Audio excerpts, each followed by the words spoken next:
Got married to a Funko Pop.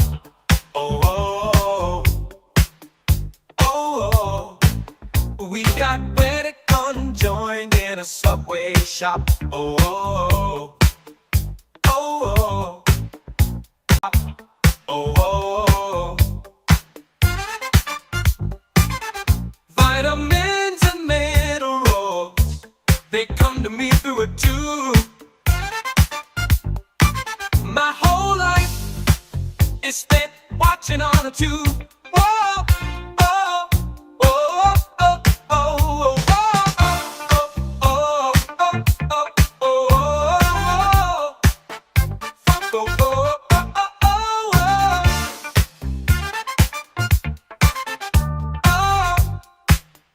oh, oh. We got wedding coitus in a Subway shop. Oh, oh. We got wedding coitus in a Subway shop. Oh, oh, oh. We got wedding coitus in a Subway shop. Oh, oh, oh, oh,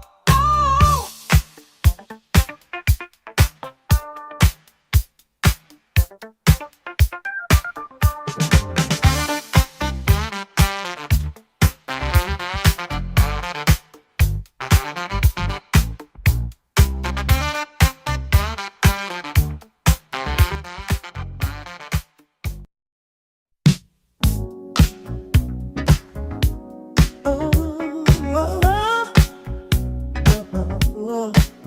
I got married to a Funko Pop. Oh, oh, oh. Ooh. We got wedded conjoined in a Subway shop. Oh, oh, oh. Ooh, oh.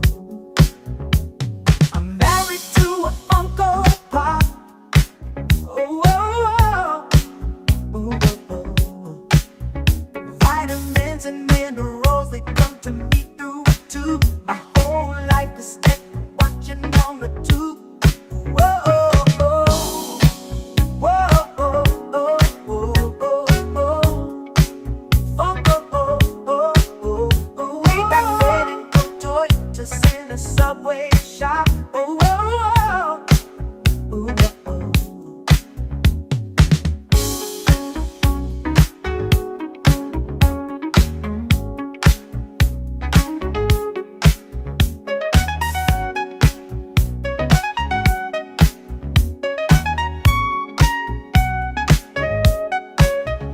We got wedding coitus in a Subway shop. Oh, oh, oh. Ooh.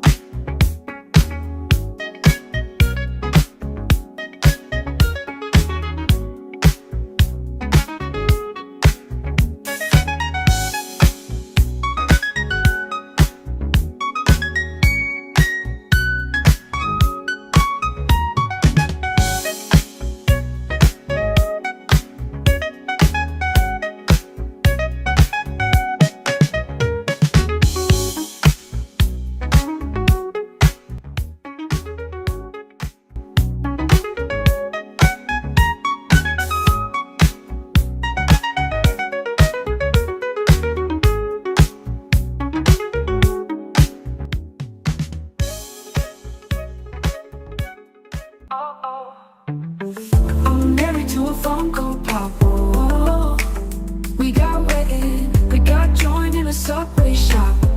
Oh, oh, oh. Vitamins and minerals, they come to me through a tube. Vitamins and minerals, they come to me through this here tube. Oh, oh, oh. Funko, oh, oh, oh, oh. Funko.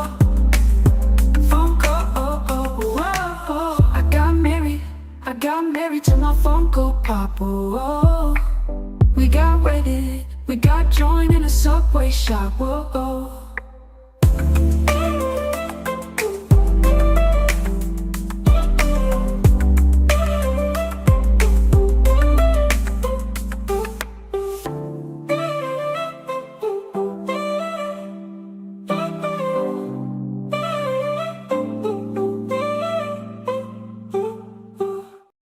Hey everyone, big heads up, Paleo Valley's running a sale on all their meat sticks right now. You can get 30 sticks for $36.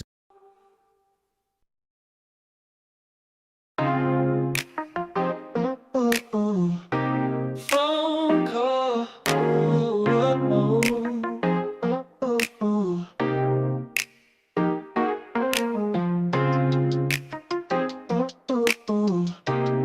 Phone call.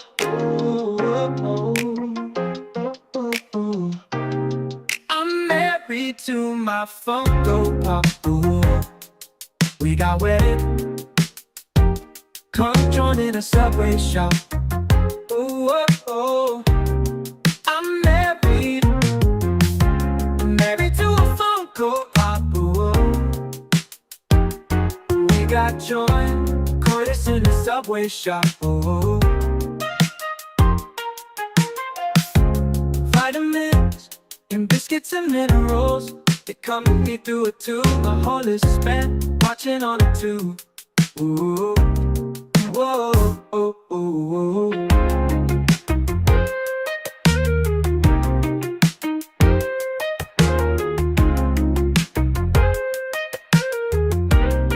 I'm married to my Funko Pop. Ooh. We got wedded. We got joined in a Subway shop. Whoa. Vitamins and minerals, they come to me through a tube. Vitamins and minerals, they come to me through this here tube. Whoa. Phone call. Whoa.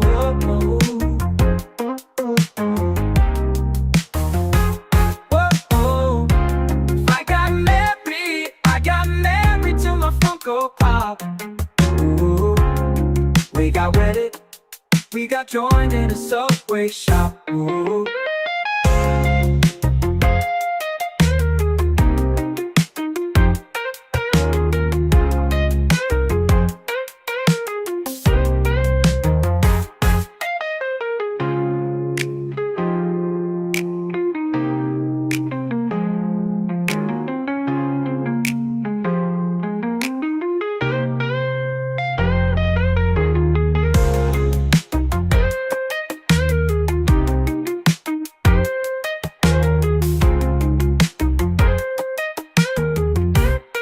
I'm married to my Funko Pop. Ooh. We got wedded. We got joined in a Subway shop. Whoa.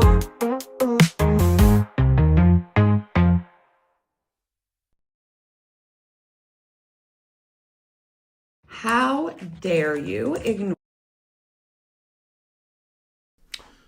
All right, what's up? Welcome, everybody. We're going to be discussing something a little different today. We've done a little bit of this in the past. We've done the top tens. People like the top tens, and I got in the mood to do another top 10 today.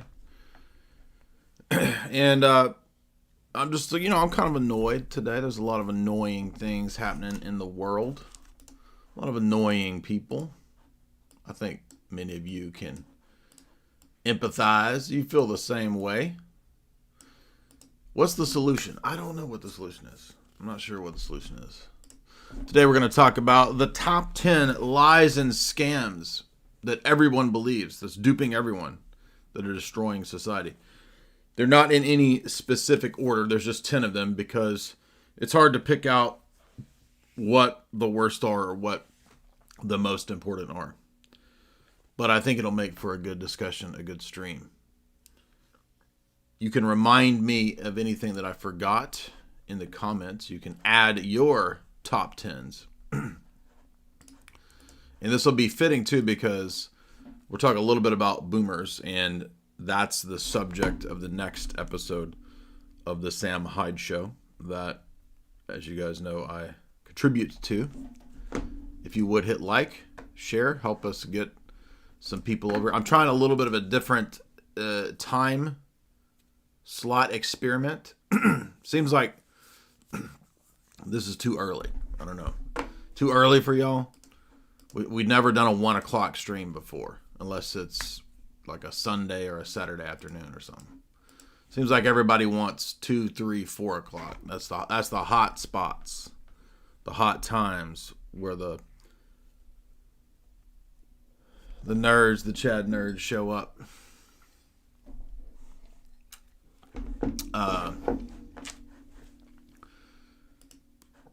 Now, boomers are the milieu, the zeitgeist from which we will begin our discussion, because it's the boomer generation that is still the ruling power structure for today. They are who rule over us. And as we've said, we have some hope that there will be Gen X positivity coming, perhaps some degree. It remains to be seen what Gen X and millennials will do when they inherit the power structure as the boomers move into the beyond. And so we're going to listen to a little bit of these interesting interviews. I remember coming across this guy's channel years ago, and I watched several of his videos. And it's interesting, a lot of old archived footages and interviews that you can check out that are worth watching. Some of these boomer ones were interesting. So we're going to watch a little bit and react to a little bit of the boomer mindset, boomer interviews that this guy has done and collected. And then we're going to give the top 10. Appreciate you guys supporting. If you'd like to support, you can do so through Super Chats, through Streamlabs, or natively through YouTube there in the comment section. The Super Chat link is pinned as well at the top. And let's listen to what were some of the boomer mindsets that they understood, and perhaps this will help us understand partly how we got to where we are, what ruling elite today. And by ruling elite, I'm not literally talking about the Illuminati, the Boomer-nati. I'm talking about just the generation that has the most wealth. Reportedly, I'm not sure how this is calculated, but reportedly, boomers are the wealthiest generation perhaps ever. Again, I'm not sure how that's tabulated, but it seems plausible. And there's also a lot of criticism, a lot of anger at the boomer generation. And I perhaps contributed to some of that because, as you may have heard me brag once or twice in the past, I am the godfather of boomer memes and boomer jokes. I began the whole phenomena, shall we say, in 2011-ish. I think I wrote one of my viral essays about making fun of boomers and whining and complaining about boomers, which ironically is a very millennial thing to do that the boomers would critique in a boomer way, proving my boomer thesis. Now, to understand then our zeitgeist, we must understand the psyche of the boomer, the mind of the boomer, the deep wellspring from which the control structure of today is managed. This boy and girl coming home from school look quite content with life. They're looking forward to an important date, dinner at home with the family. Though they seem artificial today, educational films like this one, which were shown to school children all over America, accurately reflect the attitudes and values of white middle-class society in the 1950s, when real-life documentaries were few and far between. Doesn't that sound exciting to you? Their purpose was to repeat and reinforce a set of rules. Now, there's a lot of these educational, instructional films that apparently the 50s era people were shown in grade school, middle school, high school. If you watch Mystery Science Theater over the years, you know that they've watched a lot of these shorts, which were these sometimes bizarre 1950s era how to get along in society instructional videos. So they're corny, they're weird, they're kind of wholesome in some elements, but we might begin to see some of the things that caused the boomer rebellion, particularly the 1960s counterculture rebellion and its popularity in these somewhat arbitrary rule-setting videos. The rules were things you talked about on the telephone with your friends, and they were imposed by your parents. Parents talked about it a lot. There were high school counselors who told you what the rules were, and even if they weren't written down, everybody really knew, and you could almost read them out, cite them. And I think looking back on it from the 60s, what people did in the 60s was self-consciously break every damn one of them. The women of this family seem to feel that they owe it to the men of the family to look relaxed, rested, and attractive at dinner time. Brother notices the time and realizes that he must put things in order and clean himself up in time for dinner. What were the rules? One of them was obey authority. Don't ask questions.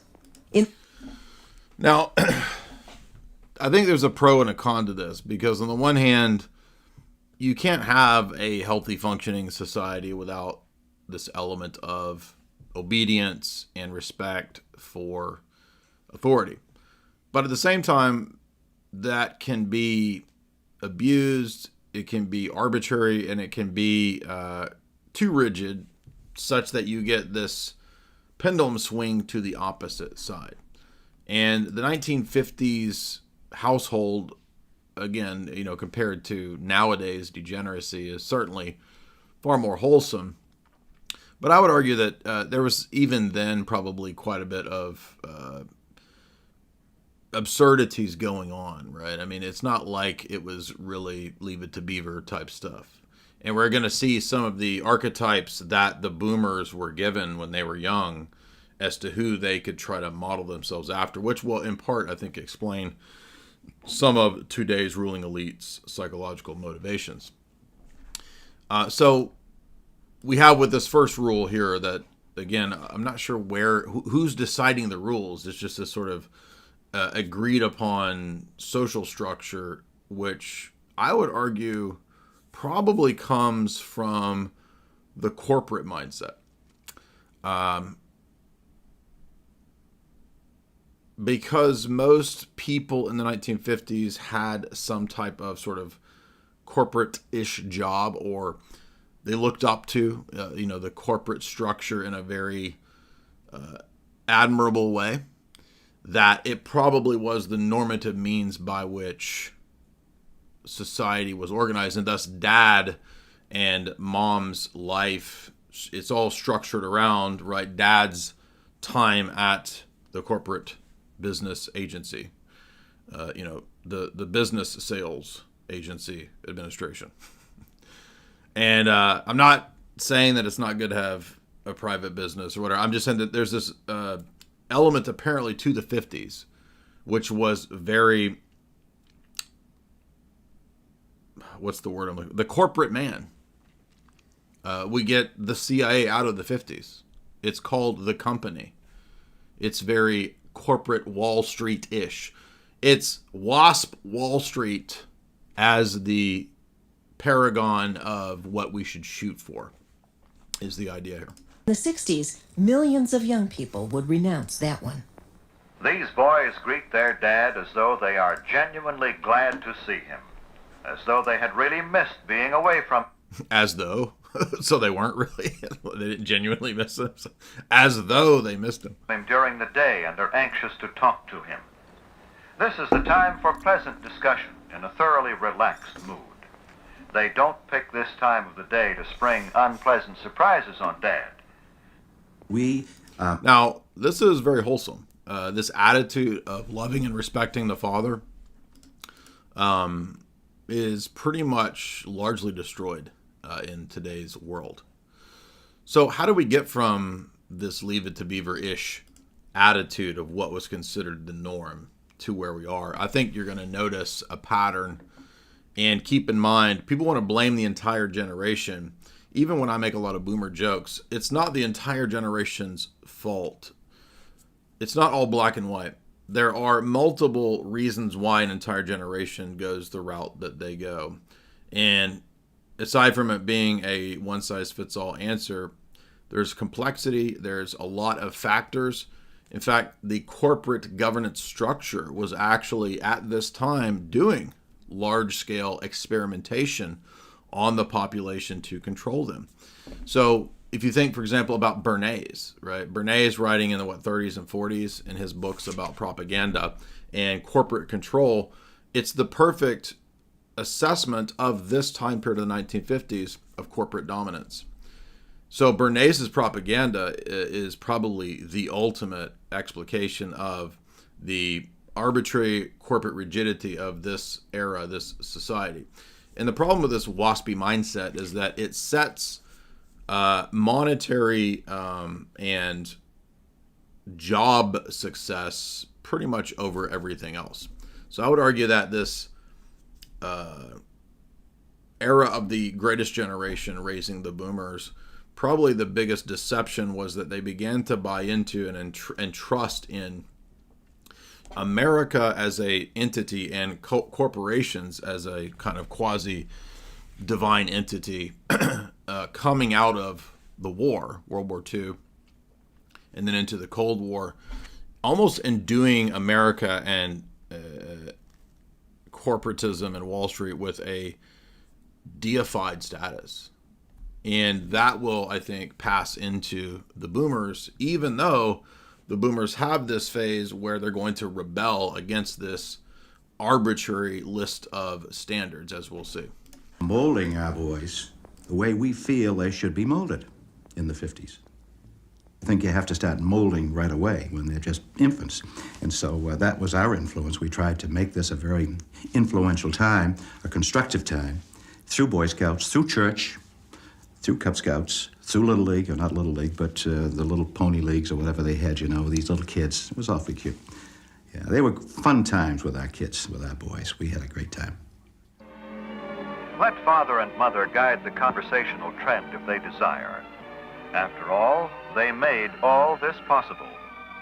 My impression of that time was that a child was to be seen and not heard, and that we were never allowed to express anything that was negative. We were never allowed to question, why should I do something, or could I do it later? We weren't treated as if we were people. We were another species. Another rule: control. I mean, maybe. I don't know. I didn't grow up in this time, so it's hard to know how accurate overall that woman's assessment of the situation was. Maybe that was her experience. It does seem a little odd to me that in the 1950s you were not ever allowed to express disagreement or dissatisfaction with something. That seems a little odd, but maybe it was that rigid. Maybe she grew up in some, super rigid, Presbyterian household or something. I don't know. But rule number 2, beyond simply sort of default to authority, is to control your emotions. And I think what we're going to see with both 1 and 2 of these sort of arbitrary rules is, again, it's not that the rules are wrong or bad. It's that these rules might be arbitrary without significant justification or explanation. And without that, eventually people begin to reason about, well, why should I? What's the purpose of controlling my emotions in every case, or obeying authority in every case? What is the purpose? And that's, I think, where we begin to see the cracks in the arbitrary corporate nature of this system. Your emotions. In the 60s, masses of baby boomers would reverse this one and, quote, let it all hang out. Oh, I'm so happy. I could be a model. Or a cover girl. Hey, what's gotten into that crazy kid's sister? Oh, Jeff, don't be that way. Notice how Mother seems to become angry herself because of Jeff's anger. Perhaps she shouldn't, but anger is a violent emotion, and we often see an induction of behavior or spread of emotion to other persons, almost like a contagious disease. Emotions are contagious diseases. Now, having emotions and expressing emotions is one thing. But letting your emotions rule you and control you is another thing. So this is a weird one. I just don't know how accurate this really was. But I guess if there's public service announcements being made to tell you to control your emotions, which this whole sequence is bizarre. The sister thinks I'm going to be on the cover of a magazine being a model, and this angers the brother. Why is that an anger? That's a weird response, and then the anger spreads to mom. It's just bizarre. It does come off like, when you watch these 50s instructional videos, it's bizarre. It is like some kind of weird mind control. It's like, if you get a job at Pizza Hut or Domino's or something, they make you watch instructional videos on being a good employee, and it's like some kind of weird mind control. This is like 50s version of that for being a mind controlled citizen. If you misbehaved, you weren't normal. And the idea of normal is a kind of vegetative state where nothing happens. But that's what everybody tried to aspire to. But I think it's a word that people are constantly using to exhort you to behave better. Why don't you be normal? It's not. I mean, maybe we could say that there's an excess of conformity here. Like, there's an extreme of conformity that is bizarre. And the extreme of the conformity is what leads to the extreme of the opposite direction, which is the 60s counterculture revolution.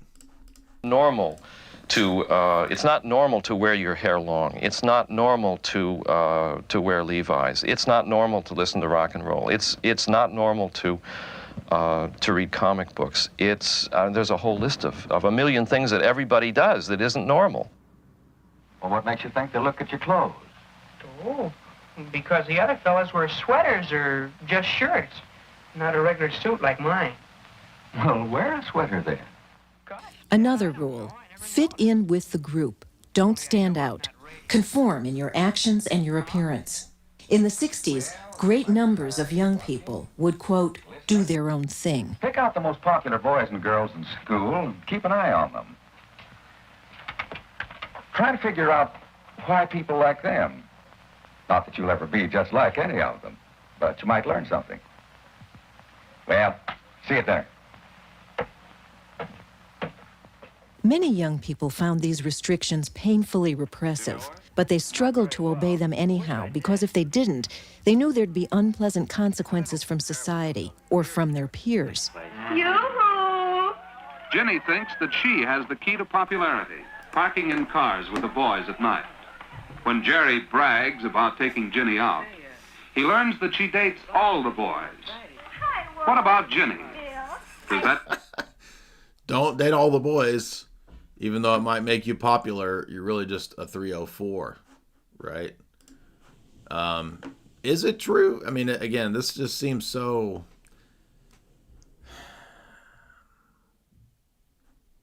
It's hard to gauge whether it was really this legalistic. I mean, come on. You know these people are going out, doing it, getting drunk. I mean, it just doesn't... It seems very contrived, very over the top. Make her really popular? Do the boys and girls like her? Is she welcome to join this group? Hi, Betty. Ellie. You can rest your tray here, Jenny, for a minute. Thanks. Say, Wally, how's the play coming along? Oh, okay, Jenny. Here, Jenny. No, Thanks, girls Jerry. who park in cars are not really popular. Not even with the boys they park with. Not when they meet at school or elsewhere. Well, they can be popular Nothing in like one being way. popular. They might not be popular in the way that you think of as popular. They might be infamously popular. There it is. Yeah. I think that there was this sense that, yeah, well, sure, they're using sex to be popular now, but, you know, what about in the future? They're going to be, like, thrown on the rubbish pile. And I think that did happen. TV writer with a Susan Powder, Stop the Insanity, Billie Jean haircut. So essentially, fully indoctrinated into feminism. And if I recall, you'll hear this woman express her feminist rage against the attitudes of what was expected of women in the 50s. Because I think that boys did maintain an attitude of, they wanted to get laid, but they wanted to marry a virgin. Jeff, isn't that Eileen? It sure is. Baby and all. Gee, I haven't seen her since she left school. And maybe this was the biggest rule of all. Don't even think about having sex. The country would proclaim, if it feels good, do it. Mary, wait, please. Sorry, Mary.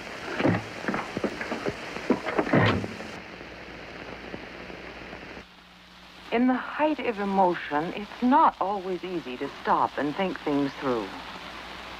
But if you'll just slow down the rush and pressure of your feelings a little, then judgment has a better chance to take hold and guide you away from wrong behavior.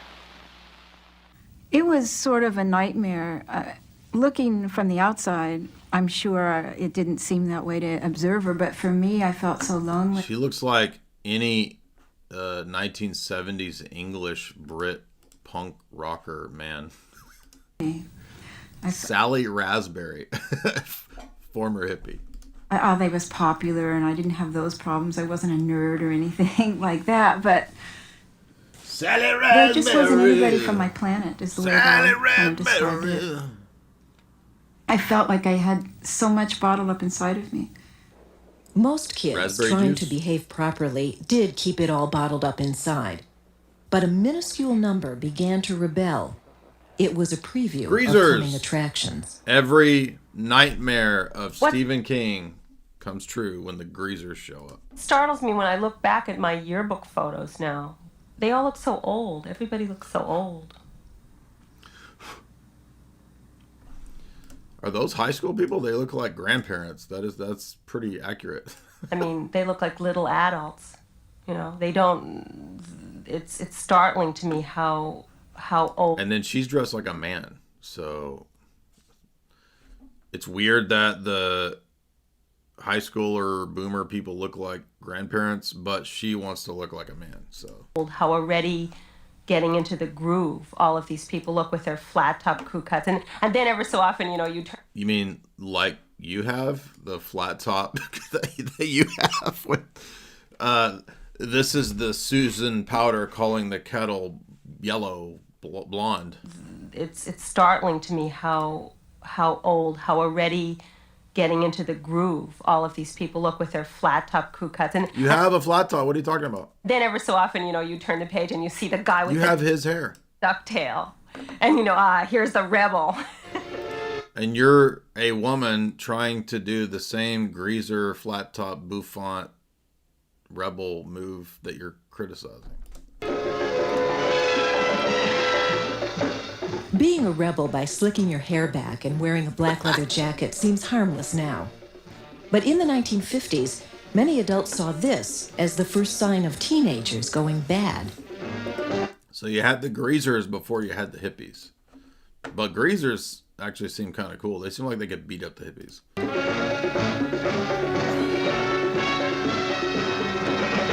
Many teenagers are as concerned as their parents with the public's conception of today's youth.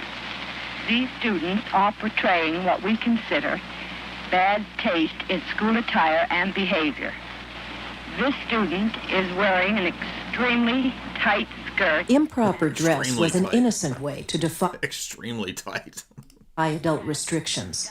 But a growing number of young people were turning against society's rules in more significant ways. Some were inspired by the beatniks, a small but conspicuous group of young adults in the big cities who dabbled in marijuana, wrote poetry, and won scores of imitators in high schools all over the country.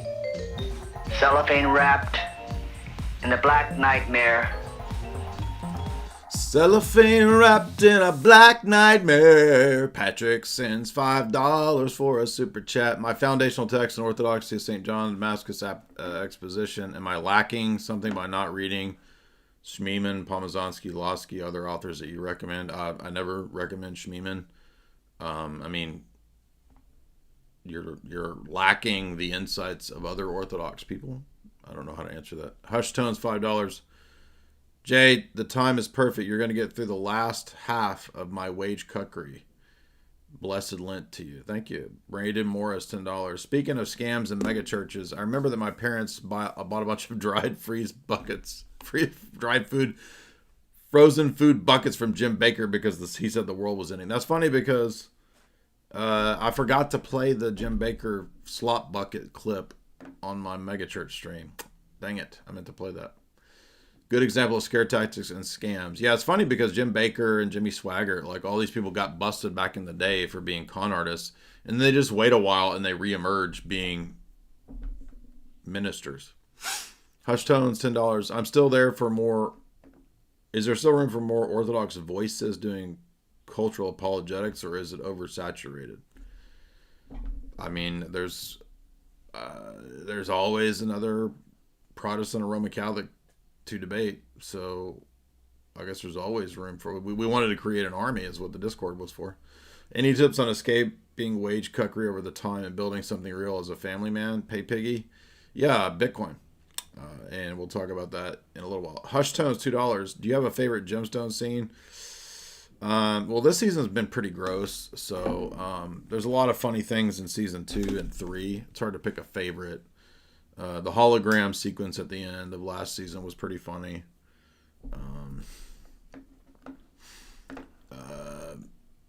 Judy and Uncle Baby Billy and Danny McBride, pretty much every one of their scenes are funny.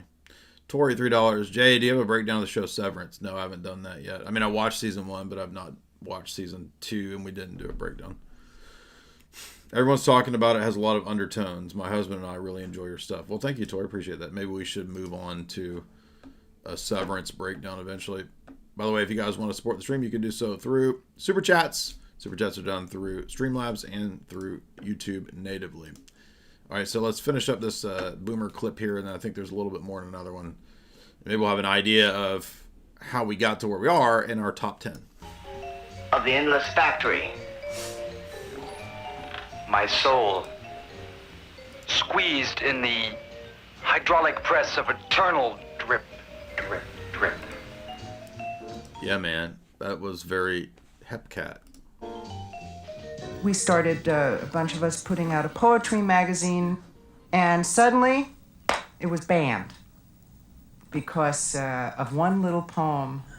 And so we had our first publication suppressed. And I wonder how much of this had to do with like weird Protestant morals of the 50s.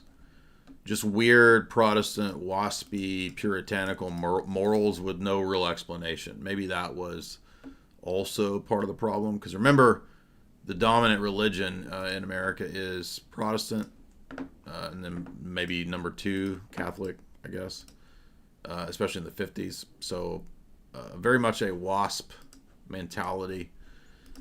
And WASP virtues, right? Not classical virtues versus vices, but WASP virtues. Hard work, atomistic individualism, this kind of stuff.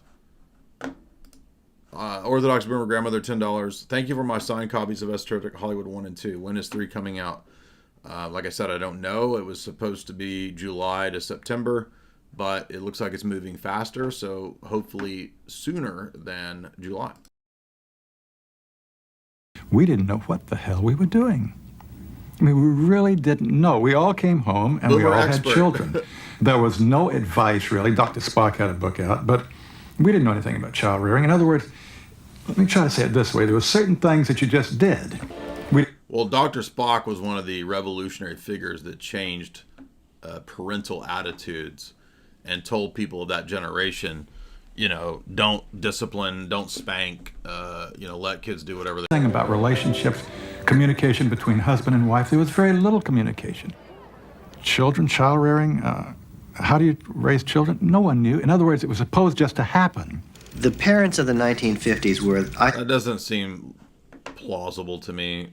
No one knew how to raise a child in the 50s. Nobody knew what to do until Dr. Spock. Give me a break. It's crazy. I think the most unusual generation of the 20th century. These are the people who had grown up in the Depression. They had experienced real tough times when they were children and when they were teenagers. And then World War II hit, as many of them were just reaching adulthood, and they had the trauma of the war. And then, after all that, they reached the 1950s at a time when the U.S. was tremendously proud. We got Michael McDonald over here telling us what to do. This is, if Michael McDonald and George Lucas had a child, he's going to tell us what it is. When the economy was booming as we've never The economy was booming, yeah. seen it before. And I think they reacted to that prosperity, and I think they reacted We had hula hoops in the 50s. Strongly to all of the trauma of the Depression and the war. And my dad was a source of trauma. Turning inward a bit, by marrying young, by emphasizing home and family, as if that was something they couldn't get back in the 30s and 40s and now valued all the more. It was a perfect setting in which the youth culture, in a certain sense, could blossom. Life in the suburbs was organized. Oh no, here we go. Here comes the professors to tell us what's going on. Blossom. Life in the suburbs was organized around the kids again. They were the center of attention, endless round. By the way, a lot of people don't know that the suburbs were themselves a form of social engineering. The suburbs were a way to move people out of the ethnically related conclaves of the cities. So you had like the Irish Catholic section of the city, you had the, Italian section of the city, and the suburbs were a way for the waspy Protestants to get away and have their own separated lifestyle from all of that. And then other people wanted the suburban WASP lifestyle. But people don't realize that was actually a social engineering technique to change the demographics and get rid of ethnically homogenous groups and create this sort of corporate consumerist strip mall type situation that eventually evolves out of the suburb model. The suburbs are also about smaller family units rather than being connected to the older generations. So the immigrant mindset of, Catholics, Irish, Italian, your larger family unit includes grandmothers, cousins, this kind of stuff. That's all part of the family. The family in the suburb gets scaled down to mom, dad, and 1.5 kids. Of Little League games and PTA meetings, etc. So people don't understand that this is studied and rolled out on purpose, you see. And there's a lot of white paper social engineering stuff when you read people like Lipman, Edward Bernays, when you read the Tavistock people. You have to understand that they were studying social organization back in the 30s, 40s, 50s, and 60s. They don't think like you think. They think in terms of organizing and controlling society. Bernays begins his book by saying, society is run and controlled by a small group of social scientists whom you've never heard of and whom you have no idea about. Those same people created and organized the suburbs. Now, I'm not saying that suburbs are bad. It's just that it was rolled out as a way to alter and change the demographics and the structure of societies.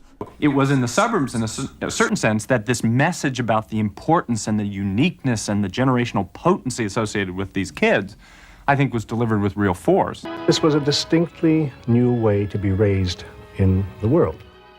And it allowed for a whole generation that I suppose we would now call spoiled kids, which from another point of view simply meant kids who had very high expectations in life with respect to freedom and happiness. They thought life was about being free and about being happy.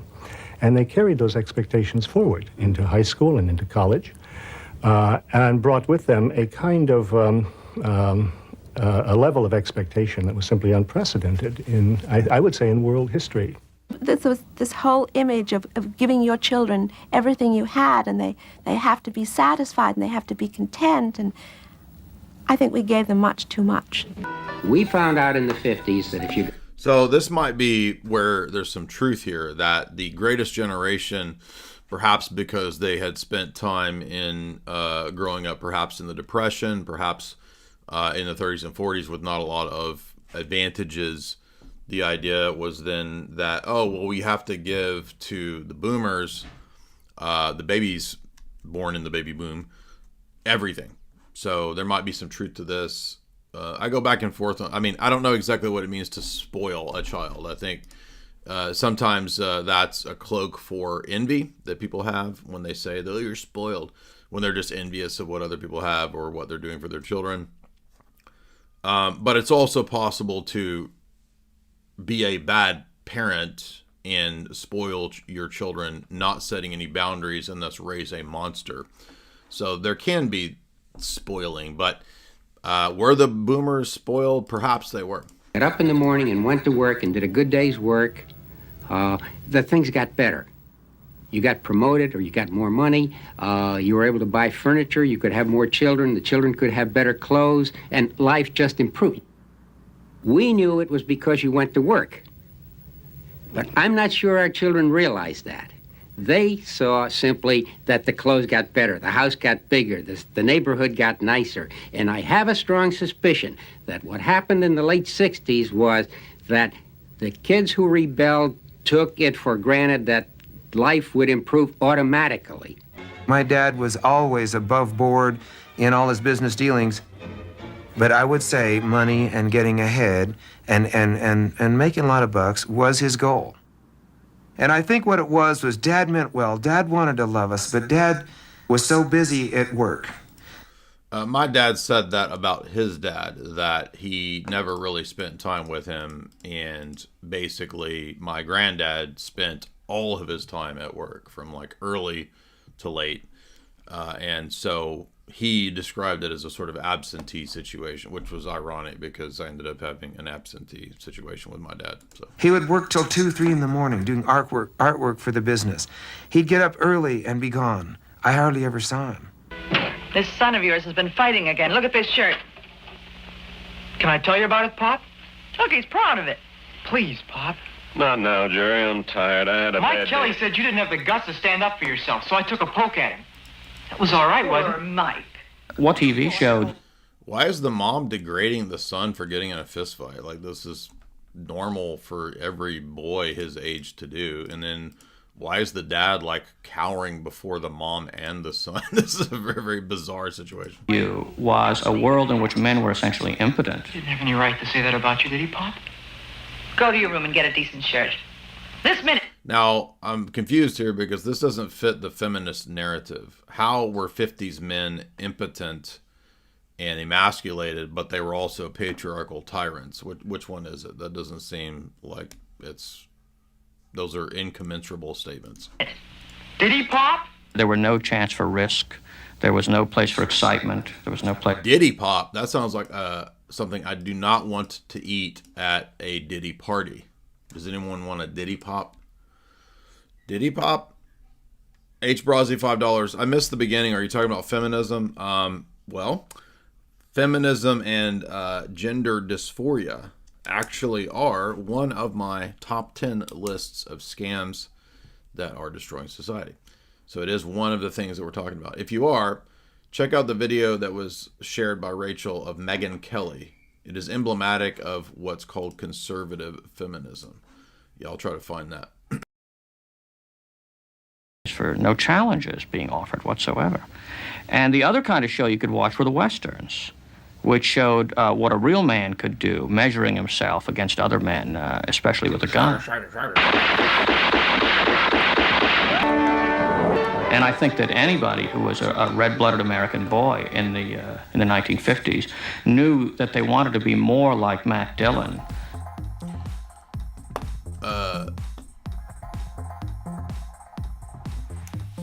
I suddenly have a craving for pigs in a blanket without the blanket. That dude's lip looks like one of those little bitty hot dogs that you could get when I was a kid, raised by boomers. We used to have the little Vienna wiener. He looks like a Vienna wiener lipped man, and I'm sure he knows a lot about male-female dynamics. Anyway, Westerns, definitely a boomer thing, because they grew up with Westerns. I've never liked Westerns. I think the Westerns are super boring. Yet another proof that I'm not a boomer. or else I would like Westerns. But this is an interesting point this guy's bringing up, though, which is you only had two archetypes that you could try to be if you were a guy in the 50s growing up as a kid, right?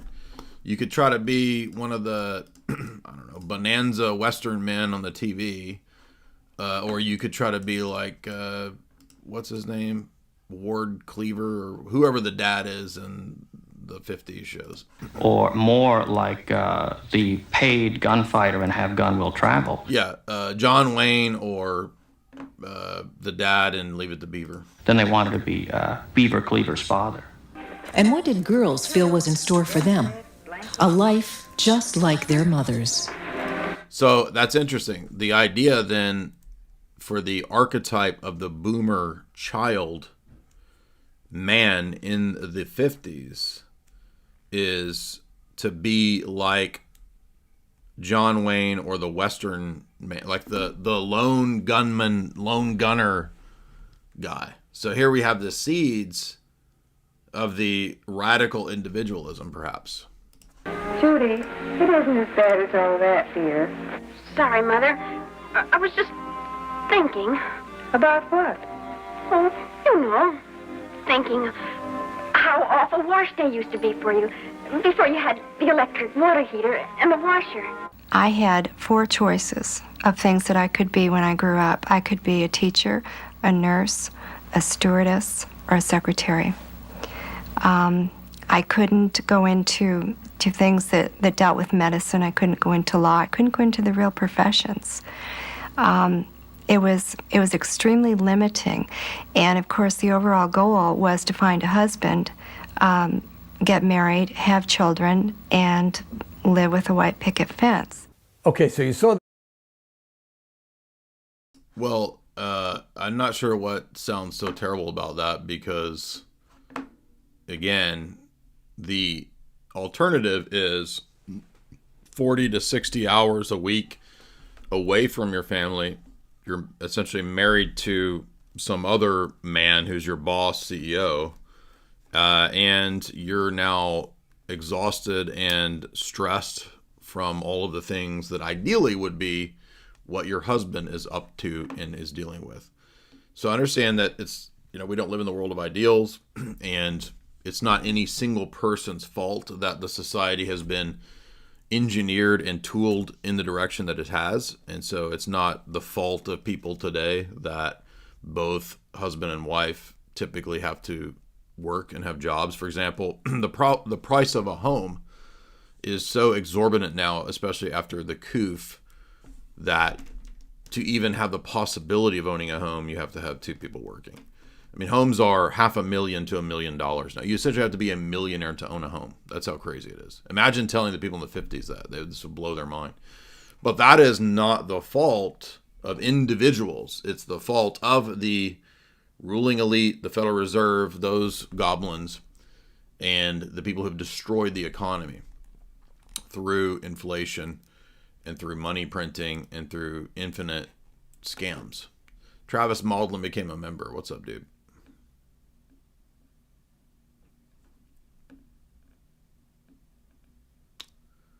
H. Brazi, $5. Check out the DMs for that UK video of the last white guy being beat up by the Muslim women. I saw it. I did see it. This dude on the screen looks like an Ewok from Star Wars if he had human skin.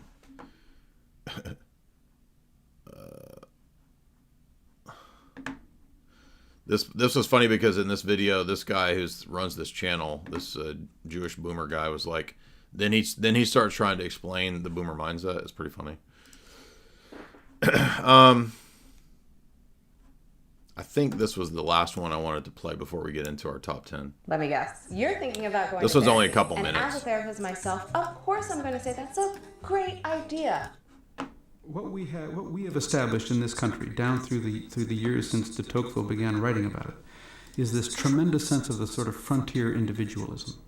What seems to matter most about the American is that he is an individual by God and just off by himself, and the frontier is out there, and I'm me.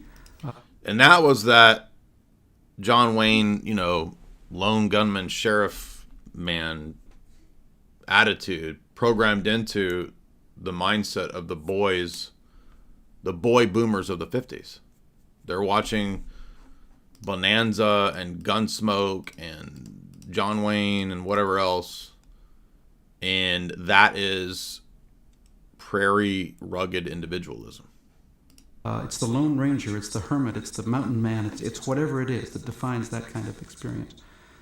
A lot of that accounts for the terrific capacity for American entrepreneurship, inventive. Yes, he's making a good point here. There's actually a good side to this, but there's also a bad side to this. Literary skill and all of that kind of stuff. What we miss by that is the fact that we're humans, we're people, and we're made for each other. There is a sense in which society matters because we're part of it and we need to participate in it. It's not good. This is precisely one of the key problems of the boomer mindset. The idea that the society doesn't actually matter. Fuck you, and I got what I want. And I'm going to go to Florida and I'm going to live it up, right? And who cares about flooding the country with 1,000 zillion illegal immigrants? And who cares about the economy? Who cares about any of it? I'm going to die soon. See you later. The work all by itself. And what happened in my generation, it seems, again and again, is people coming up to that realization and then just sort of something turning off. And off they drift off into sort of separate orbits, flying around as kind of unattached. I'll give you one example that I remember realizing was very bizarre. In my 20s, when I was a Calvinist and then became a trad cat, I was very interested in the Old Testament, right? So I was always reading the prophets over and over and over, the law and the prophets. And, there was the principles behind leaving an inheritance to your children. And I'm not faulting anyone who is, poor or lacking money or in a state of poverty that's no fault of their own. I'm not faulting anyone who's, quote, poor. But for those that are not in that situation, one thing that's very common, especially amongst boomers, is the idea that I don't give a damn about an inheritance and you shouldn't get an inheritance. You need to pull yourself up through it with your bootstraps and make it on your own, son. This weird, bizarre attitude, which most of the boomers themselves didn't do. In fact, in the case of my dad, if I recall, he got a lot of assistance and help from his parents, including probably to some degree an inheritance. I don't recall exactly when my grandparents passed away. But they had an upper middle class, fairly successful lifestyle.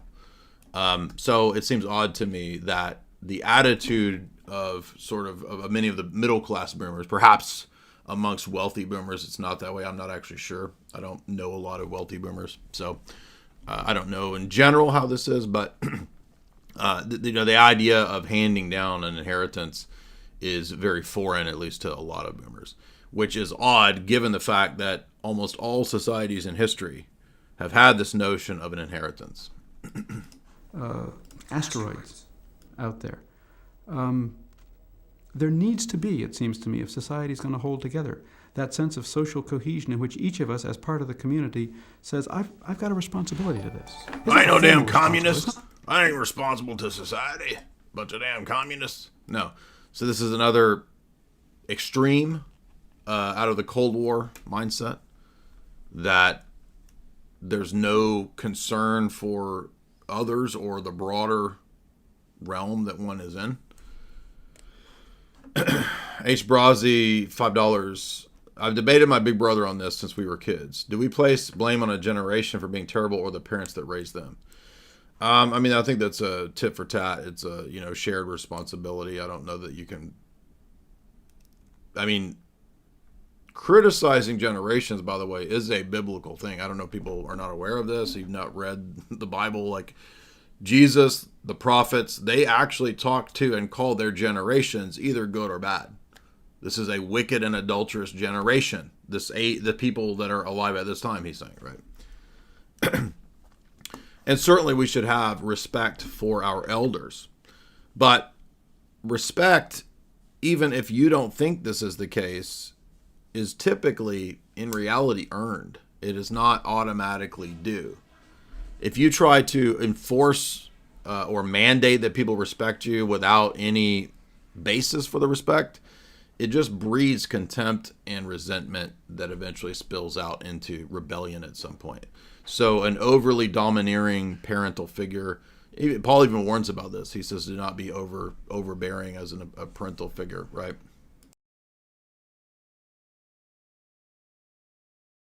Law. It's just that I care about this society, and I'm part of this. Do you think this will happen to our generation, your generation? I don't know. I don't think, I guess I used to think that maybe it would. I guess I'm increasingly concerned that whatever the gravity is that holds the asteroid in orbit is just beginning to dissolve. And these people again and again are just sort of out there wandering. Tremendous creativity and tremendous talent in those people. But if it's not somehow brought to bear within a social context. Travis Malden, $5. Humbled by the shout out. What shout out? I'm not sure what you're referring to, but thank you for your super chat. It's been great learning a lot. This is the first time I've been able to check out a live stream. Oh, well, I thought perhaps experimenting with a different time, we might get a different section of the audience. So it's nice to have some of you new people here that have not seen live streams, but it doesn't seem like it's the best time audience-wise. So it was worth experimenting with and checking out, but probably will continue to do afternoon, evening streams. I don't know what's going to be the. It will not result, I don't think, to answer your question, in the kind of leadership positions being assumed by that decade of people in this cohort of the population. I think of myself as just at the beginning of this. I'm at the very beginning of the baby boom, and I'm at the very beginning of this thing in the 60s. Not quite in it, because I graduated in 65. Had I graduated in 67, I would be in the heart of it. And that just leads to one other thing which I think you've got to pay attention to, and that is the fact that the baby boom phenomenon is a vital one. This notion, I remember hearing a demographer talk about that and saying, I was born in 1931 and almost nobody else was. I'd walk into rooms looking for jobs and say, you want to work? God, come on in, work. Well, I was born in 1944. And from then on, for the next 10 years, just about everybody was. So you walk into a room looking for a job and they say, well, there's 400 people ahead of you. How good are you? Are you really the best of the 400? Prove it. Be the kind of individual that stands out above all these others. And I think that's something that boomers still don't understand, doesn't exist anymore, right? The attitude of get out there and hit the streets, pound some pavement, show some gumption, and get a dang job, son. That doesn't really work, because most jobs nowadays don't accept resumes. Unless it's a higher tier, higher level job. Every business now has you fill out a bunch of crap online, and that's to filter out basically moral white males. Let's be honest here. That's to filter you out so that the hiring can favor affirmative action, DEI, etc. And moral people, I'm pretty convinced that when you have all those questionnaires, because I haven't done one of those, it's probably the last time I did one of those is 2012, 2013. I remember thinking when I was filling out all those stupid questionnaires, and it takes like an hour to do one of them, right? So it's like, did you find a job today? Well, I was online. Well, what are you doing playing on the computer? Go out and get a job. No, you get a job on the computer, boomer. That's how it works. When you hand a resume, the people at the business throw the resume in the trash. So it's a waste of time.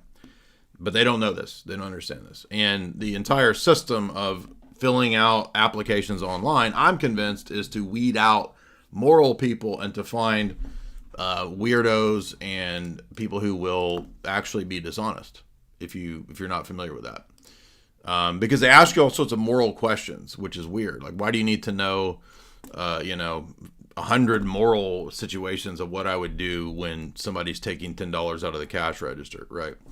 And by the way, the correct answer is to not report the $10 that your your co-worker is stealing out of the cash register. I'm not joking, because the business does not want a person with spurg levels of morality. It's not worth the business nor anyone's time to fuss with a person stealing $10 out of the cash register. However, if you as a white male stole $10 out of the cash register, I'm sure you would be fired immediately, because there is just not the same standards. Travis Malden, $5. I just became a member. You gave out a shout out earlier. Oh, I'm sorry. I was thinking of a super chat, and you were one of the new members. Excuse me. Yes, it is Orwellian.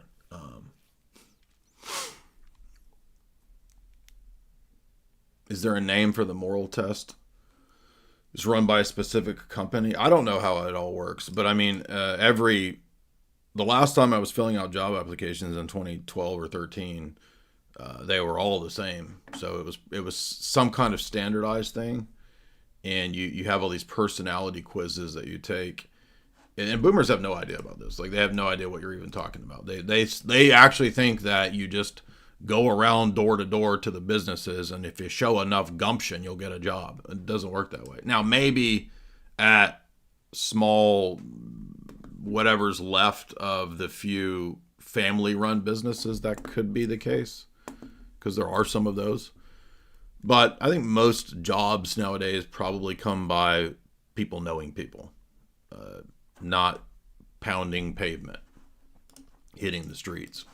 So obviously what that produces is a tremendous pressure to be the individual and not to be part of the social cohesion. Well, the demographers tell me, and I think they're right, we never ever in the history of the world experienced anything like the baby boom that followed World War II, and we will never experience it again. This was that sort of one-time phenomenon. And what we see in the 60s may be as simply explained as saying that's the maturing of that tremendous crush of population, which finally didn't have the elbow room and finally needed to break out and say, I'm me, in ways that no generation of Americans had ever had to do before. Eat, pray, love, baby. Find yourself, right?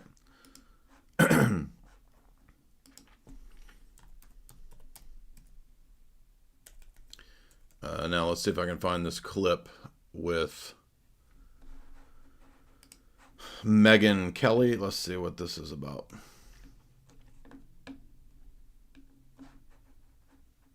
I talk to young conservative women all the time about their lives and their goals and, you know, the things that they want. And what's happening is they can't find men who are maybe more conservative. Usually they're looking for somebody who is religious, you know, like a lot of conservative women tend to be God-loving conservatives. And they can't find a lot of young men who want to marry a working woman now. And this is an actual problem that's coming up on the right. And to me, it's so sad because it's like, how did we get to the point where we're now telling young, conservative, amazing women that they're not attractive if they also work, if they choose to, let's say, do what I'm doing and what you're doing and like get their voice out there. But I'll stick with me just because I think conservatives listening to this will like the thought of another Megyn Kelly voice up and coming. Well, why wouldn't we want that?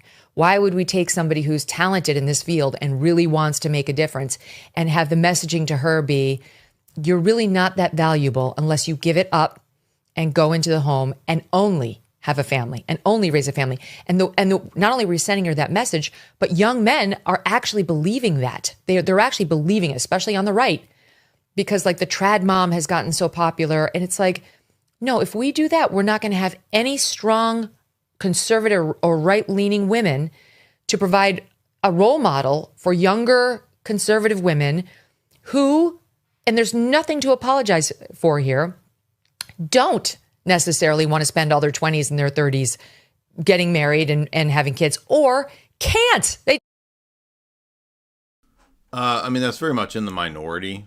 The women who cannot have kids and don't want to have kids, that's very much a minority situation, right? I don't mean minorities. I'm saying that number, perhaps it's larger nowadays due to the social engineering, the brainwashing, the antinatalism, telling guys and girls not to find mates. Perhaps there's a larger number now, but I think the main flaw with this line of argumentation is that people are realizing that they've been lied to, especially from the time of the boomers until now, that most of what was sold as the freedom and liberty that we just saw in the video clips of the boomers talking about it, that a lot of that was a lie. And this is not talking about every single person's individual situation where perhaps they had to, make the best of it. Two parents had to work to make ends meet. The point is that that's not ideal. And the point is that it's not ideal if you want to be, quote, a conservative woman, to spend all of your time underneath some other guy at some other place 50, 60 hours a week away from the home, especially in the period when it is the best for you to have and to raise children when you're younger. And so if men are able to provide for that, what man, if you're a man in that situation, what man would prefer a woman who will spend most of her time in her 20s and 30s away at some other guy's business versus an option of a girl who will be at home? 100% of men will choose the woman who would like to be at home versus the woman who would like to be away. And so the answer to her dilemma is in her question itself. It should be obvious that a man would prefer that situation. In fact, it shouldn't even be an issue. It should be self-evident. And I say that in a limited sense, not in a strict philosophical sense. But I mean, is it possible to have, conservative culture voice women? It's possible. It's not impossible. I don't exclude it in every case. But there is this oversaturated glut in the market presently. And most of the conservative women that I see, not all of them, I've interviewed some of the good ones. Most of the ones that are in our circles I like, and they put out positive, good information. But the rest of the crowd are grifters, and it's just people that have bought into this idea that men and women are essentially just interchangeable units. The very thing that we critiqued in Sam Hyde's Hyde Show episode 1. Now that was about the notion of Americans and American workers and what's good for Americans, and the Silicon Valley mindset being back when we had the H-1B visa controversy on Twitter. The Silicon Valley mindset, oh, well, humans are all just interchangeable units. The same idea, the same corporate consumerist attitude of what a human being is the same mindset behind a man and a woman being an interchangeable unit, serving a corporate agenda.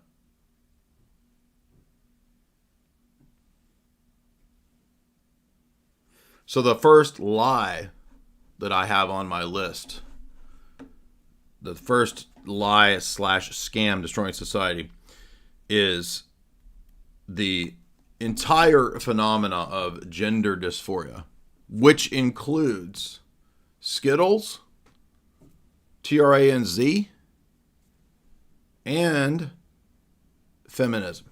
All of those things are part of the lie and the deception as to what a man is, what a woman is, how a society functions and can function, and the idea that you can just create an entirely new way of doing it. Oh, let's have daddies be mommy, cook, stay-at-home daddies, and boss bitch CEO women. Why not? Everything is interchangeable. Society is a social construct. Humans are social constructs. Gender's a social construct. It's all interchangeable, and we can just simply will to do it a different way. through enough social engineering, brainwashing, and mind control. No, that's a vast, ridiculous lie. And it's premised on a series of faulty things. Number one, that human beings are interchangeable units, interchangeable work units, interchangeable batteries, interchangeable consumer products. You notice the similarities there? It's a buy and exchange. Oh, you don't want to be what you are today? Buy a new identity. I go to the doctor, he whacks off my wee-wee. I'm a new thing. I just bought my new gender identity, you see. It's preposterous. But it's a vast lie premised on a bunch of other lies, like the idea that men and women are basically the same, except for a couple external body parts. Totally false. Men and women are very different. And it's a hatred of our Creator's design to rebel against that, to not be happy with who you are and what you are. Now, you can work to improve yourself if you want to fix, you got love handles, you don't have a six-pack, you want to get fit, you want to lose some weight. I mean, I don't even think it's wrong to have minor plastic surgery if you want to. I think people can go crazy with it, but it doesn't seem inherently wrong to me to have some fixins if you want. It's no different than wearing braces and straightening out your teeth. I mean, all that stuff there's nothing wrong with it. It's the weird obsessiveness that people get in these fixations that they get to where they alter themselves to be unrecognizable, that we've seen, for example, with a lot of Hollywood people have become unrecognizable. You don't even know who they are anymore because of the weird obsessions with looking fake. They don't even look real.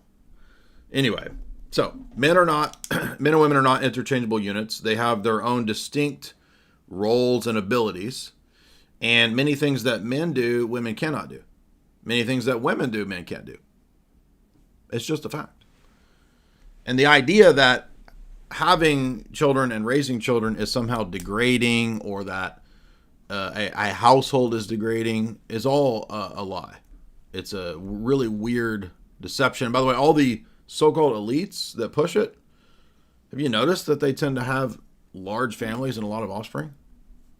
That's interesting. Ted Turner tells everyone that they shouldn't have any kids and any offspring, but he has a bunch. Interesting. How come they don't live by their principles, you see? Because it's a scam. It's a lie that they push upon you. And that leads me to my next in the list, number 2. Again, these are in no specific order. They're all bad. They're all devastating to society. And that is, but this is, by the way, you'll notice this is very closely connected to the previous one. And there's something to do, there's probably some deeper metaphysical, spiritual thing going on with the notion of everything being a purchasable, interchangeable economic unit, a widget, a space sprocket. And the idea that you need to collect more and more of the widgets. And that's consumerism. I know that's super cliche. We've heard people whining and bitching about consumerism forever and ever and ever. But I'm specifically speaking of Western civilization, our society that we have here in the West, and its adoption of consumerism actually out of the 1940s and 50s era. You get this boom in industrialization, baby boom, corporatism, the company man, and the idea of mass canned foods, mass produced foods. Everything will be solved through corporations everywhere, right? Mom's kitchen will be super fun and wispy and easy because she has Whirlpool, fancy 50s gadgetry everywhere. You see, corporations are going to solve everything. Corporations are going to give us Lysol that women can spray their vaginas with. Right? Am I right? I kid you not. Did you know that the original ads for Lysol, which is like some horrible toxic sludge, is for women to spray their vajayjays? Yes, I kid you not. What? Yes, there are actual ads from 50s magazines that Lysol was sold as vagina spray. How many men you think were getting some intense burns after that stuff? So consumerism is an excessive belief in the need to gather the latest and the newest bunch of junk to keep up with the Joneses. All these cliches, right? But consumerism is not just, this is a key point that everybody forgets, it's not just the attaining of all the latest baubles and trinkets, the latest iPhone, blah, blah, blah. Consumerism is also vast amounts of credit card debt that you go into, and generations of people going into debt, which probably really kicked off, if I recall, like late 70s, early 80s, when they really started pushing credit cards and you taking on more and more debt. And you had this boom in the 80s based around credit card debt. Let's see.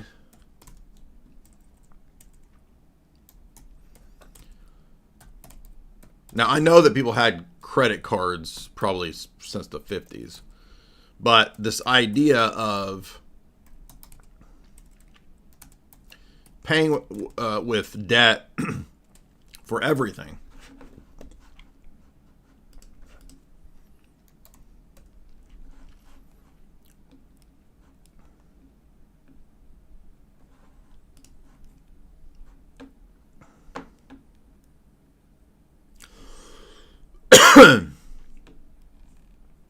Well, I thought I could find maybe some like old 80s credit card ads or something, but I'm not really...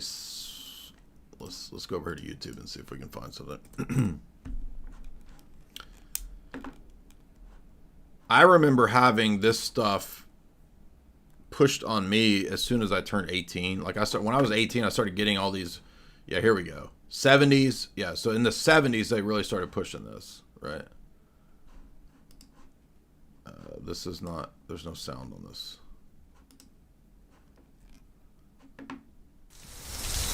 So Bell Labs started pushing credit card machines in the 1970s. I thought there existed before this, but... These days, there's a whole new look to American stores. And behind the scenes, things are changing too. We're working on a new telephone technology that should make shopping easier and faster. Everyone's been stuck holding the bag in a checkout line before. Look at the size of this line. But instead of waiting in line while they check your credit card number in the book, then call up to check your balance. This line's moving. Come on, Daddy. And then do all the paperwork too. The Bell system has recently developed Transaction Network Service. A service that enables a business to verify credit in seconds. This economical computer communication system uses sophisticated new Bell system equipment. The complex By the way, do you know Bell Labs was connected to MK Ultra? Yep. This is the way credit cards used to work. Visa, Diners Club, American Express, MasterCard. They all work the same way, but they're all going to change. This is the sweep of the future.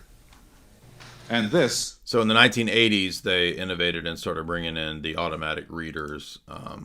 Now, let's be clear here. There's a lot of nuance. There's a lot of charitable nuance in this situation because there's a two-edged sword to this notion of debt.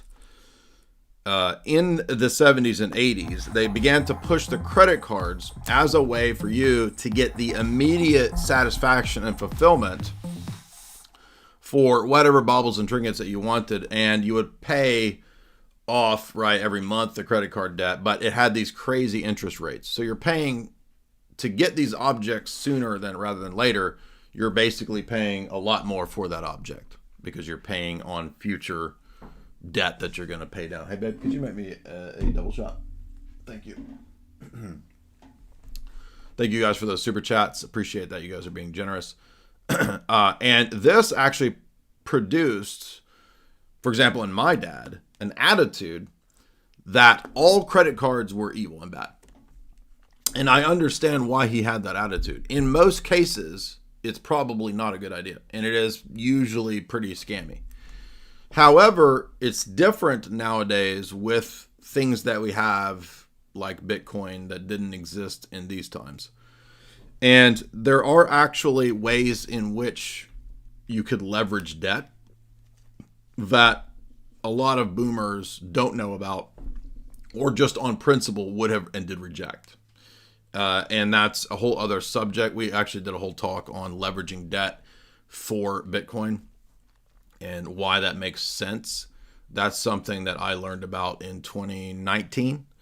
And I think I learned about that even before Michael Saylor was doing it. So that's a whole other topic, but it can be done. I'm not saying use your credit card to get Bitcoin. That's not what I'm saying. That would be stupid. But it is possible, and there are ways in which you could theoretically live on a credit card if you had everything else in Bitcoin.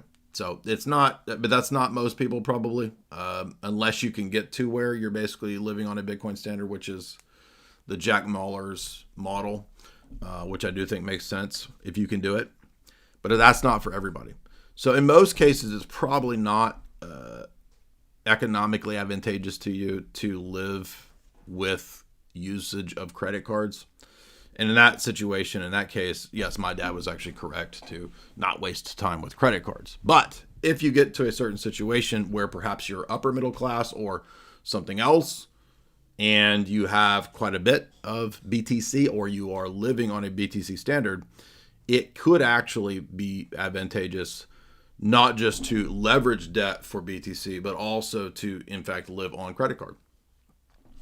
And Mahler's has a whole argument as to why that is the case. It really just depends on how much you want to live on BTC. But anyway, that's a whole other issue.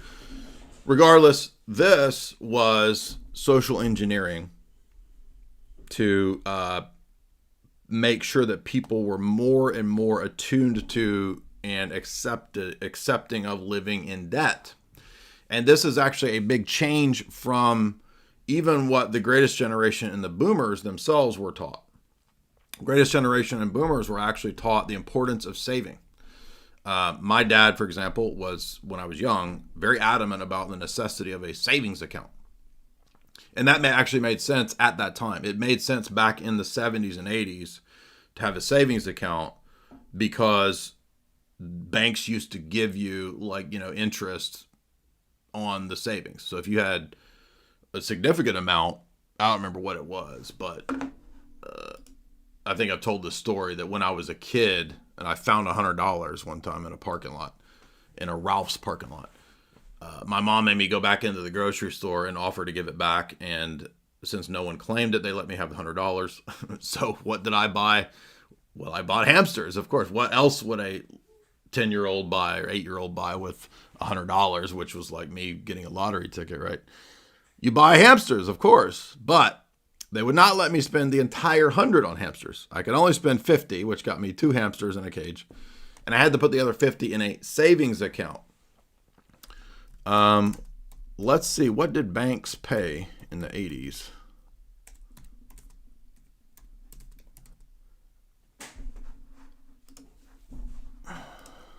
Yeah, here we go.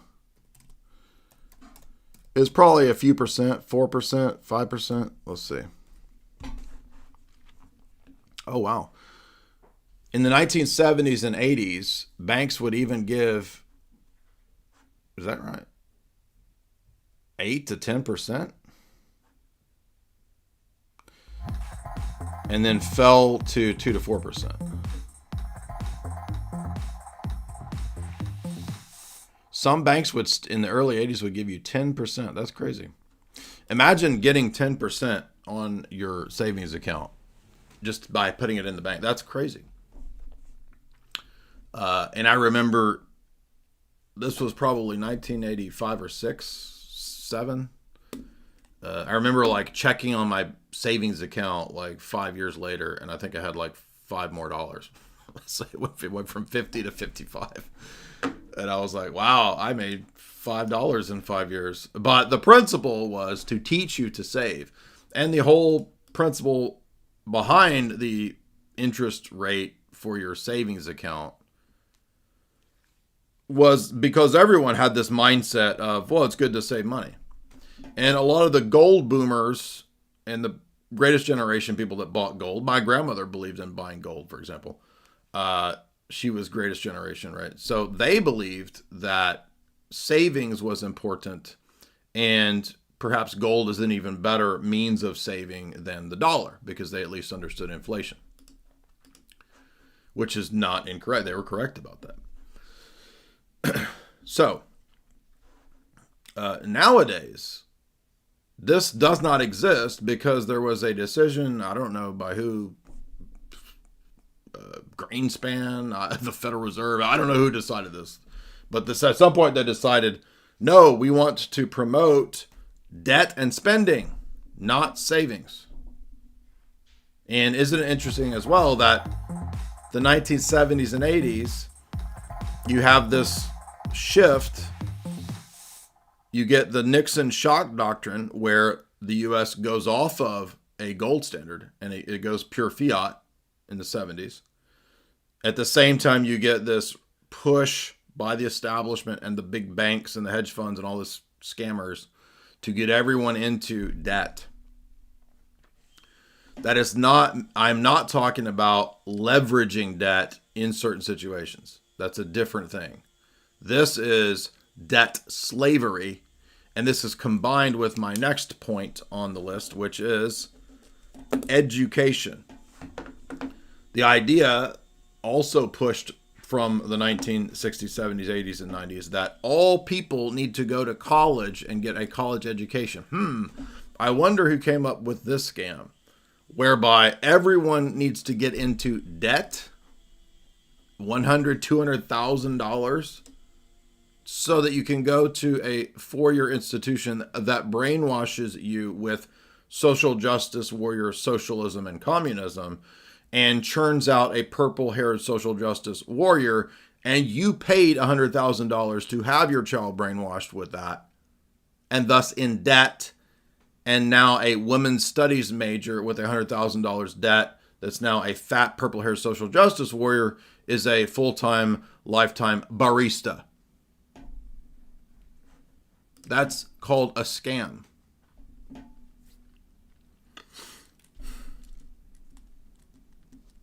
So education is number 3. But not real education. Brainwashing socialization that was pioneered by people like Horace Mann, John Dewey, and the other proponents of mass education, by which they mean socialization. Okay, and I'm not exaggerating. I'm telling you that the actual proponents of everyone being educated, and by extension everyone also being college educated, and getting a ridiculously expensive piece of paper from a bunch of goons and goblins and weirdo creep professors authorizing you to do this job is the biggest scam probably in American history.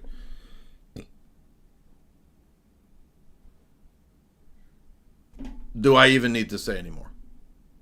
And you wonder why. I mean, I absolutely hate academia. I hate the professors. I hate academia. I hate universities. I cannot stand, I loathe them so much.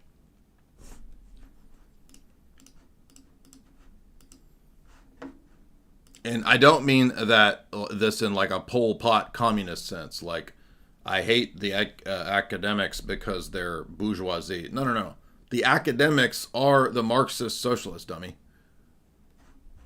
Anyway, do I even need to cover this? I've covered this a million times. Go read my articles about education.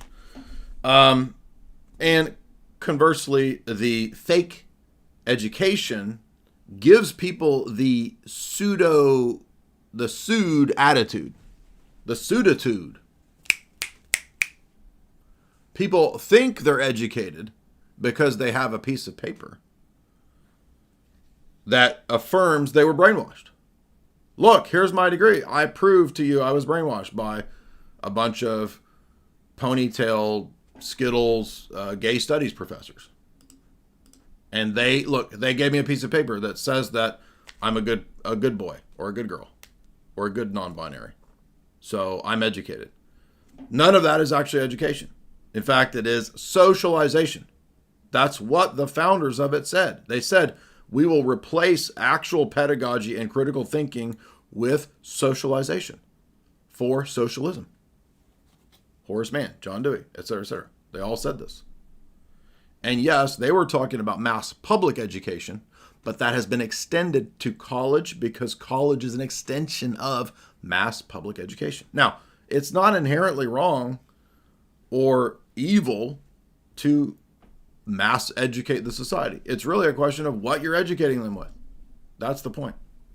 And the entire system, all the way now down to grade school in this country, is essentially infected with mind control, CRT, you name it. All the way back to Charlotte Iserbyt and what she talked about, adopting the Soviet Prussian socialist model. What she's talking about is what I'm talking about with Horace Mann and John Dewey. They're the founders of it.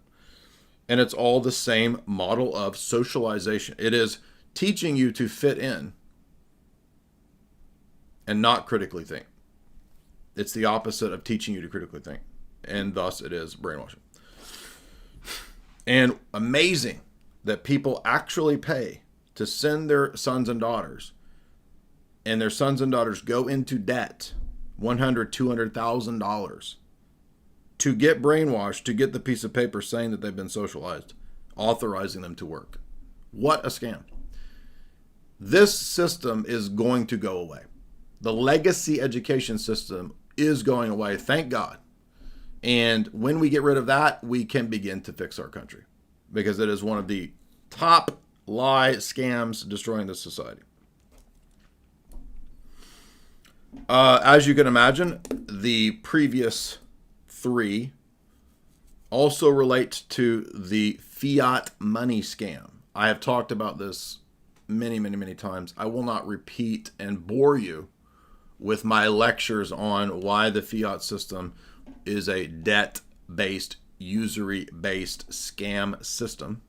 But as we mentioned in the 1970s, the Nixon shock doctrine is just the logical progression of all fiat currencies to remove themselves from any fixity, from any fixed standard, in that case gold, to be completely made up out of thin air.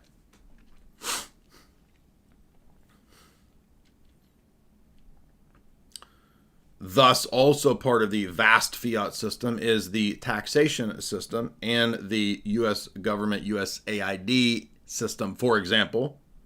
USAID is not the only thing like that, but it is one of the bigger ones, which has now been completely exposed to everyone as a vast scam, as a vast covert operations, cover, funneling, money laundering operation.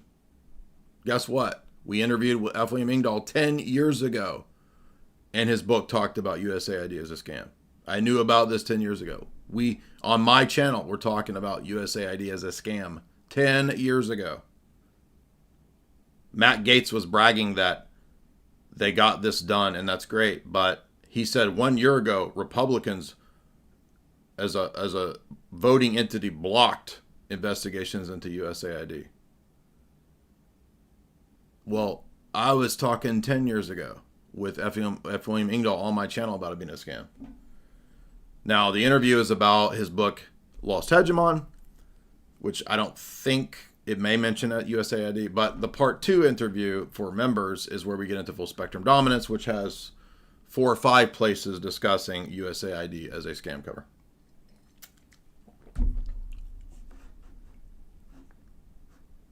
Shanona Smith, 777, $5. Thank you for gracing us with your presence.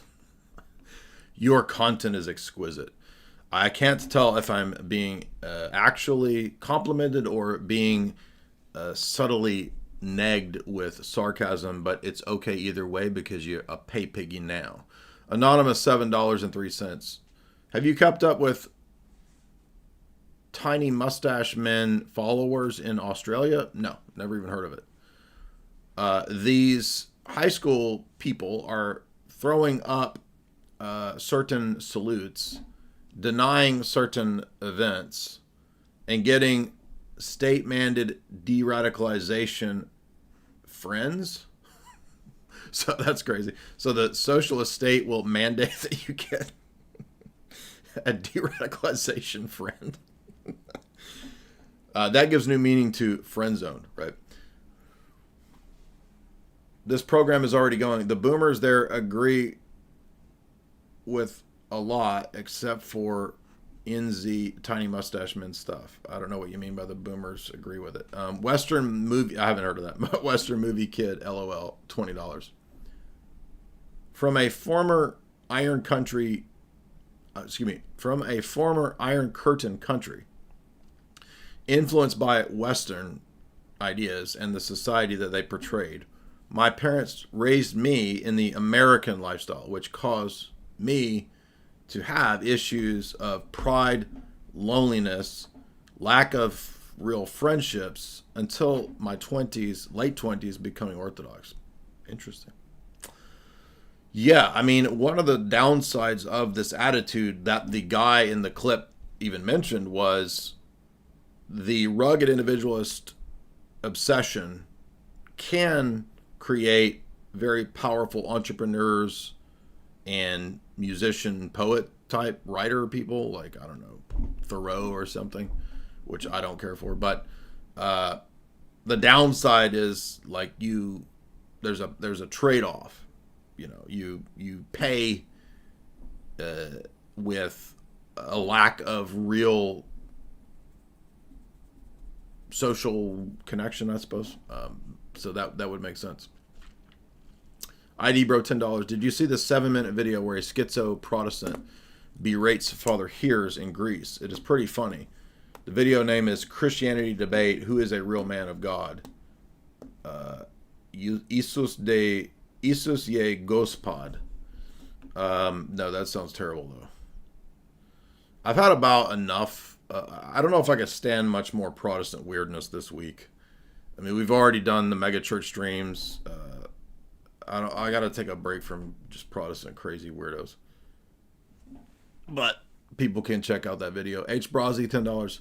Here's more proof that athletes are NPCs. This was a tweet that I made. Trey McBride sent a kid being raised by 2 men a care package to show support because he was raised by 2 women. This is straight up Skittles Diddy behavior.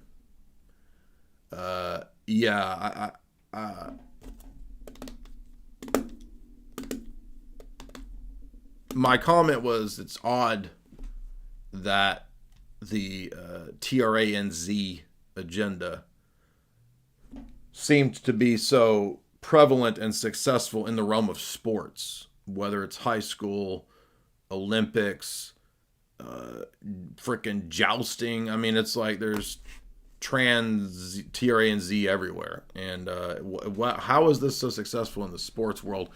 Leading me to surmise that the sports world is a vast domain of normedom.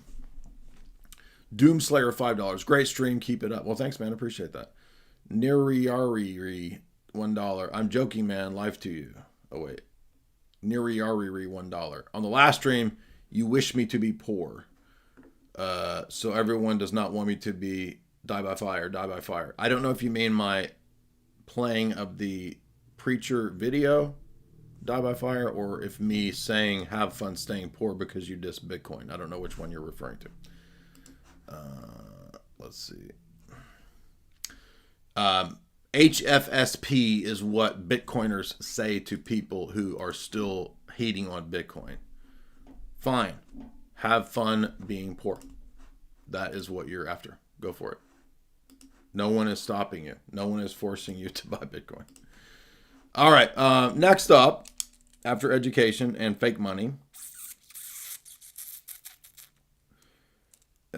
is actually we already did this one. Jorbs, you gotta get a jorb. Remember Coach Z? I don't know why I thought of this, but Coach Z was always talking about Jorbs. Jorb, well done. You gotta get a Jorb. If you're About y'all ready for a throwback? Y'all remember Homestar Runner? You gotta get a Jorb. Sports in practice. Sports in practice. Oh, hash potatoes. I'll never be the #1 pick. Hold on. Introducing Coach Z's 110% hustle for sports instructional video.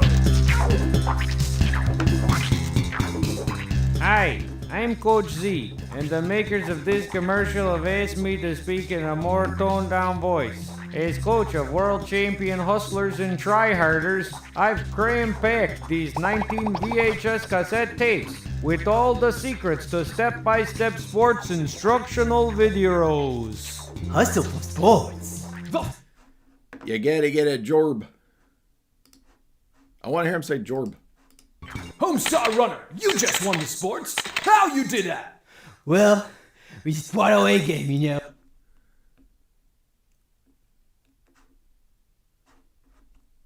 A Jorb well done.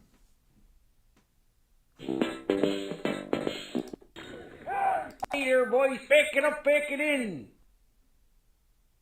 Great job there, Homestar.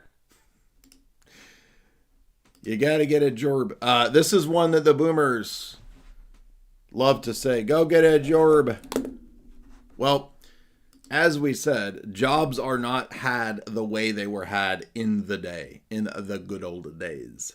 You don't get a Jorb by handing out your resumes. You get a Jorb by who you know. And Jorbs are kinda a scam themselves. The idea that you will get out of the rat race or get ahead by a Jorb, not gonna happen. The only way to get out of the rat race and get ahead is your lifeline of something like one of three things. Even Grok said this. I asked Grok, how does one escape the rat race in today's society? And Grok said, you don't get a Jorb, you start a business, you take out a loan and have rental properties, which sounds like a crazy, risky nightmare to me. Or you go with Bitcoin. That's it. That's your only ways out. There's literally no others. Aside from finding pirate treasure or winning the lottery or robbing a bank, that's about it, dog. So, Jorbs can be useful. You can use them as you need them.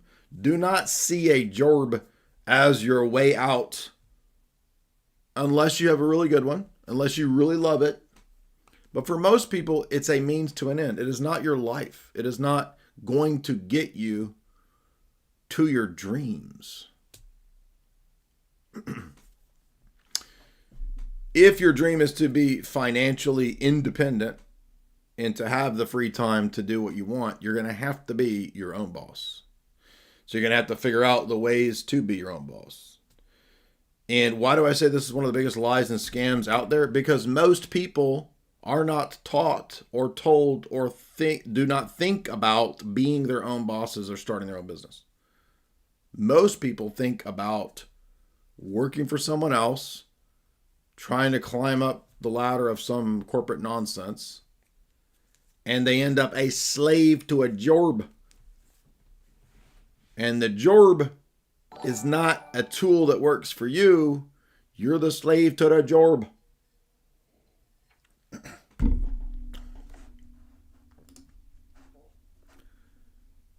H. Brazzi, $10. Did you see the chick that took a knee on her fencing match to not fence against the TRA and Z guy? Yes, that's what I meant when I said jousting. Right? I'm talking about this chick that wouldn't joust with the pee-pee woman. Fencing is a irrelevant sport, but they're invading everything. Well, I think it's on purpose to change and revolutionize society. Absolutely.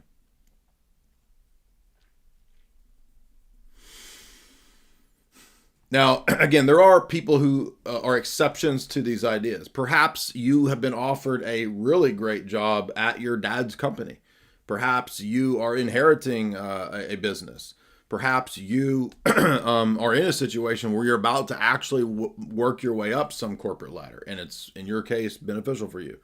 Perhaps you are studying a STEM degree at a university, and it will pay off to have the debt and to have an engineering degree. I don't know. I'm not in the domain of the engineering world. I don't know about that domain. When I was in high school, the people that did well, that I recall, were people who were doctors, lawyers, and engineers. And if you're going in those fields, perhaps you can do well with your education and your debt. And I don't know. I don't know. I've never been interested in doctor stuff or engineering stuff. So I don't know what that's like now, but it used to be that way when I was in high school. I don't know. So next in our list of top 10 things ruining society after the Jorbs is gurus. The gurus of all types and flavors that flooded the market of the internet and bookstores and self-help, and whether it's the gurudom of the Tates, whether it's the gurudom of the mainstream media talking head, whether it's the gurudom of the yoga chick on Instagram, whether it's the gurudom of Sadhguru, whether it's there's a zillion gurus, online gurus. They are spreading mental viruses and mental cancer that are largely destructive to society. And this could be your hallowed intellectual Camille Paglia woman. It could be who are thought leaders. I don't even follow this stuff. Who's a popular? Let's see. What do we get? Let's ask Grok, just for the sake of experiment. Who are the top thought leaders?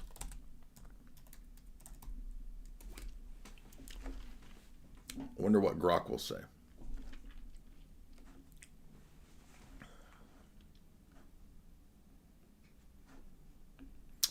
TED Talks. Okay, this is another domain of largely worthless, blabbering, hothead, bloviating goofballs. I don't even know who these people are. Okay, we know about Elon. Brene Brown is a professor.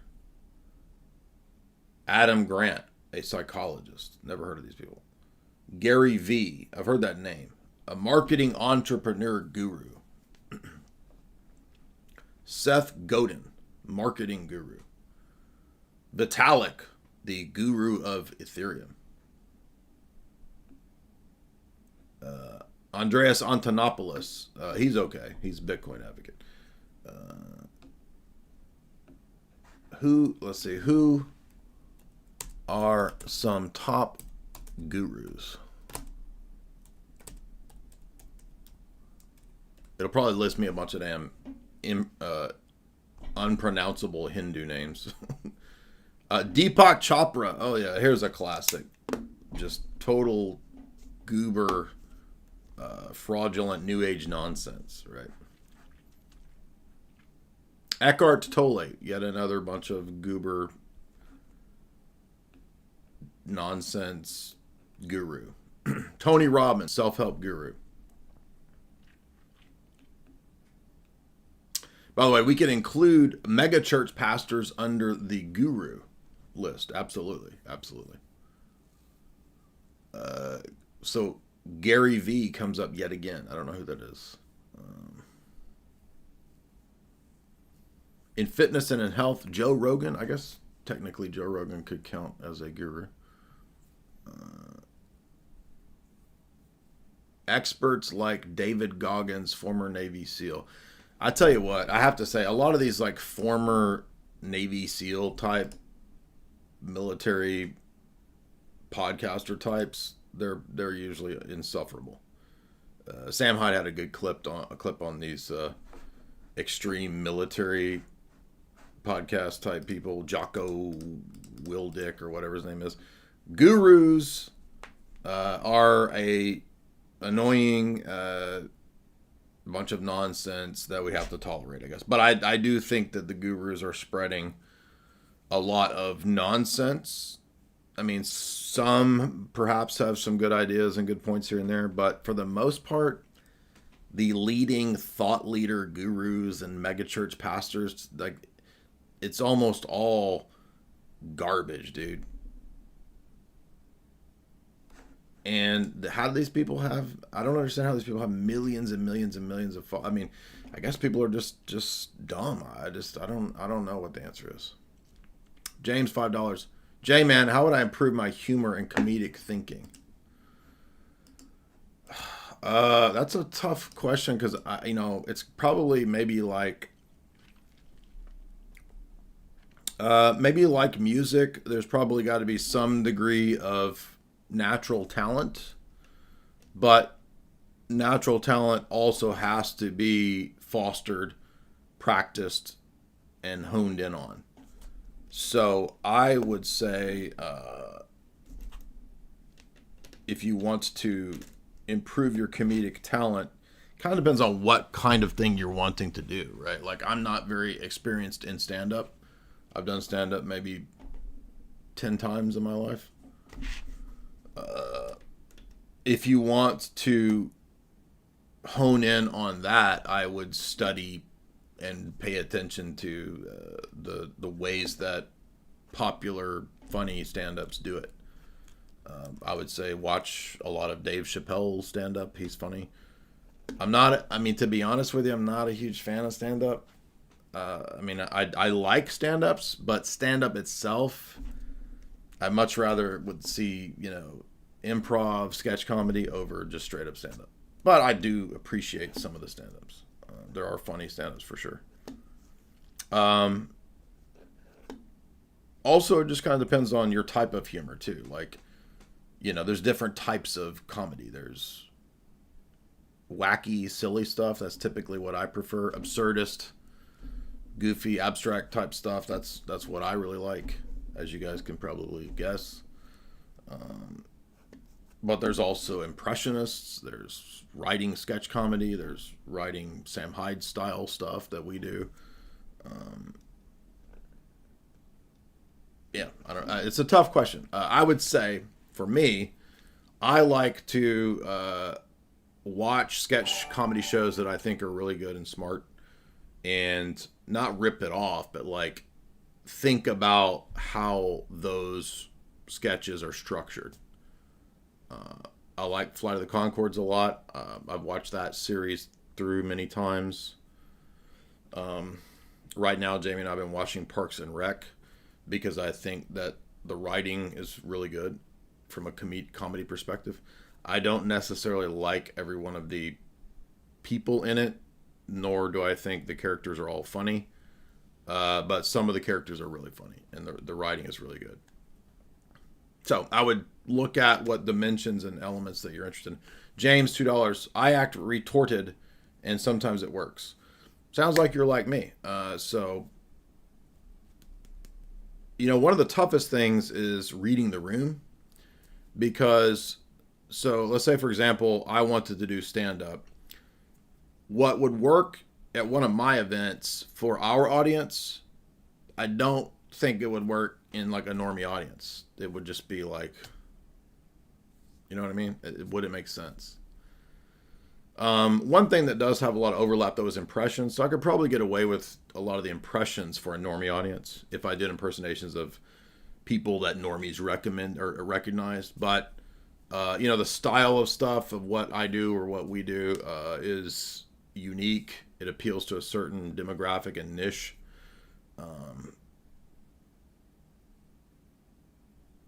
Anyway, so it just depends on what you're looking to do. So do you want to be by the way, are there even sketch comedy shows? I don't even think those exist anymore. I mean, $1 Million Extreme and Whitest Kid You Know is like the last stuff like that I've even heard of. I mean, yes, Saturday Night Live still exists, but that seems like a captured institution. So I wouldn't expect to be on Saturday Night Live anytime soon unless you're a gay, Asian, trans, Muslim man or something. I don't know. Anyway, we're way off course here. Now, next up is another of the key preposterous things, and that is health, right? Fake diets, which don't address the underlying issues of mineral deficient food, fake food, and Americans somehow being convinced that food is a chemical cocktail of things that no one can even pronounce or knows what they are on the label. If you walk into a grocery store, the rule typically holds that anything that's not on the outer walls is not food. And yet that's what everyone thinks is food. Anyone with cartoon characters on the cover is not food. And yet the American diet is the worst, most horrible, death-dealing bunch of trash the world has ever seen. That includes high fructose corn syrup candies, foods that are nothing but sugar, and it's not even real sugar, it's fake sugar. That includes big pharma. That includes GMOs. That includes glyphosate sprayed vegetable fake. Who even knows what you're eating? That is one of the greatest lie, scam, deceptions. And on top of that, most of the time what people think is therefore healthy or a healthy alternative is also fake. It's like controlled opposition of food war.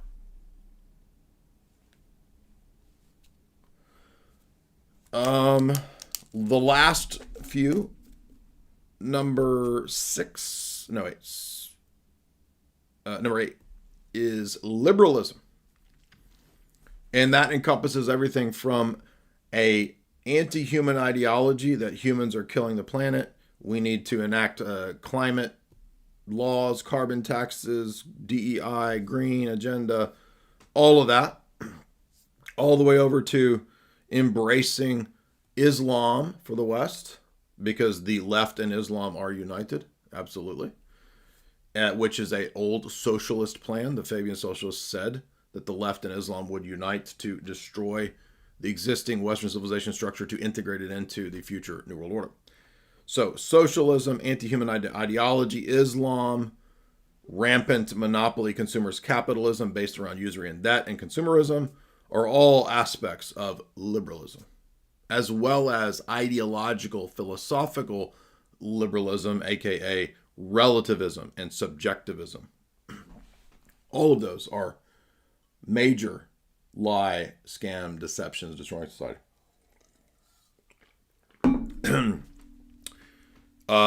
The last two, going along with the gurus section, because gurus is more broad, given that people are not interested in traditional church religions on the whole. That is making a comeback. People are inquiring into Orthodox Christianity, which obviously we support.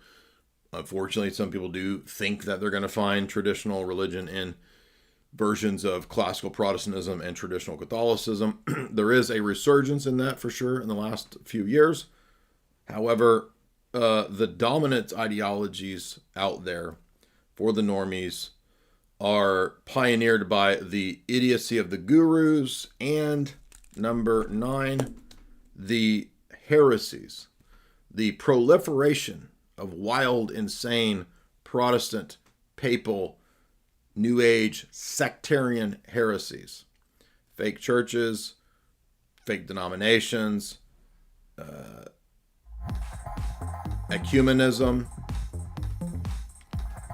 New Age religion. I had to include heresies as a revolutionary, destructive force in society, which most people do not consider to be a destructive revolutionary force, because most people don't think of life as fundamentally religious. In a secular society, heresies proliferate because people eventually get tired of secularism and its nihilism and its empty, unfulfilling nature. They then seek out religious answers, and that encompasses everything from the gurus to DMT, LSD, drug experiences, mystical experiences, yoga, etc., Hinduism perhaps, all the way from New Age to Protestant and papal heresies, destroying society. Guys, I want to remind you that we also have a show sponsor, which is the best in supplementation, chalk.com. Head on over to chalk.com right now. Use the promo code JAY40 to get 40% off all these great products, including the male performance stack, the Vitality stack here, which includes Action 2.0, the Chad Mode pre-workout, and the Tomcat 100, the Tomcat Elite, which is the best for boosting testosterone in a natural way. You get that performance stack by using the promo code JAY40 to get 40% off JAY40, or the promo code JAY44LIFE, that's JAY44LIFE, to get 44% off, and you'll get it coming on the regular. You can unsubscribe at any time if you don't find it to be to your liking, but I think you will. So again, support me by supporting yourself and your own health by going to chalk.com and using those promo codes to get these great products. And it's also available for ladies. So we do have 10% lady audience here, 90% dudes, 10% ladies. And there are specifically tailored solutions for the ladies as well. That would be ashwagandha, shilajit, and the Irish moss over here at chalk.com. Lastly, number 10, in no specific order, that is the internet. The internet itself, I believe, is contributing to the destruction of society. Now, the internet doesn't have to contribute to the destruction of society. There could be perhaps ways that the internet could be engineered, done in a... I don't know the answer to this. I'm going to be honest with you. I don't know the answer to this one, and I will give you a list of solutions. But what the solution is to the internet one, I don't know. I do not. And if I don't know, I'll go ahead and tell you I don't know. Because the internet seems to be a bittersweet thing, a cursing and a blessing at the same time. And I don't know what the solution is. Because a lot of people are living their lives on the internet, creating completely fictional, fantastical, made-up relationships, spending their entire days staring at the screen, interacting and reading things that have no relationship to their actual daily life, living in a divorced, abstracted mental state in some other person's divorced, abstracted mental state. No, again, the point is not all or nothing. So again, we got low IQ people here saying, well, you're on the internet. I just told you I don't know the solution to this one. We already live on the internet. Perhaps the solution then is some means of attaining self-discipline to stop the controlling of our time. That's it. So however you do that, setting the time limits on your phone, which, iPhone offers you that capability of setting it, turning it off at a certain point or whatever, or just having your own self-discipline to say, okay, it's 5 p.m. We're putting our phones up, right? Like Jamie and I have done experiments where we do this for a time. It's really difficult with the type of job that I have to do, right? So because most of what I do ends up being evening interviews and podcasts and live streams. It's very difficult to turn this all off at 5 p.m. or 6 p.m. But some means of doing this or figuring out some way to do this is perhaps the only realistic solution for us and for all of us. So we have to become self-disciplined, and that's very difficult. Hold My Dual Shock, $5. I love your channel. I'm glad I was able to catch you live. Well, thank you so much. Hold My Dual Shock. Appreciate that. Stranded 360, $20. Thank you for your work. Here are some shekels. What mindset will help someone be successful when starting a business? What sorts of debts are good decisions when starting your own business? Ooh, that's a tough one. So that's that is difficult for me to answer because my business is atypical. However, it's becoming more standard and typical because more and more people are doing things on the internet. So when I started doing my internet business, which was me and my blog and my information, that was 10 years ago when there were a lot less people doing that. So what I did at that stage was I was working a job for a while part-time, and I was kind of alternating between full-time and part-time. And for example, if I had a week where I could get less hours, then I would devote more of my free time in that week to my job on my blog and my writing at that time. And I was beginning to do audio podcasts. I still wasn't branching out into doing a lot of video yet. So I was doing a lot of audio talks, a lot of lectures, a lot of writing and blogging. That became books, you see. So at first I did a lot of stuff free. And then as I gained readership, I began to integrate the paid content, right? And that became eventually something I could live on after a few years. So I went from about 2012 to 2015 was the period where I was able to make it something I could live on. Now I wasn't making like major bucks, but it was enough that I could live. And I think I still worked a normie job until 2015. So I think I quit normie job around 2014, 15-ish. And full-time put everything into this. So what you might have to do is that for a while. And again, it depends on your job or what you're wanting to start. In my case, I didn't take any debt out because I had no overhead. The only debt or money I needed was to get the materials to do podcasting and lectures and, I bought a good Mac. I remember buying a $1,200 iMac back then, something like that, or MacBook Air, I don't remember. But so I didn't take out any loans back then. But I remember about 2019 when I started getting more and more. I got into crypto in 2017. 2019, I had the idea, well, why don't I take out a loan, not a big loan, a small loan, and buy Bitcoin? And my thought process was, well, the payments on the loan will actually be, I'm actually gaming the system. It's like a speculative attack because I'm paying back the payment on the loan. And my thought is that in the next 2 or 3 years, by the time I pay this off, the BTC will already be worth way more. Now, in 2019, 18, 19, that was pretty risky, right? But if you can find ways or means of doing that, you might look into that. I'm not talking about trading crypto. No, I did not. I bought Bitcoin in 2017. So I started back then. But I'm saying in 2019, I thought, well, why would you not take leverage on the fiat, right? Like use the fiat and then just buy the BTC, right? It's like, duh. If you think about it, it's a no-brainer. And then what you could do is perhaps with the profits, put that into your business. I mean, it just depends on what you're trying to do, right?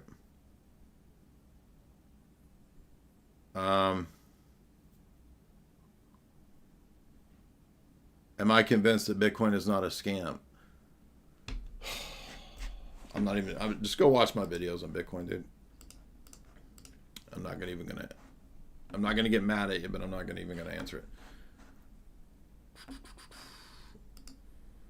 So the point of all that is that my approach to this topic in this issue was different than pretty much everybody, because most people that are starting a business are going to take out a loan hoping that the business will become profitable in 2, 3, 5 years or whatever. That's not what I did, and my business is atypical. So I don't know that my advice or ideas on that could be helpful, except that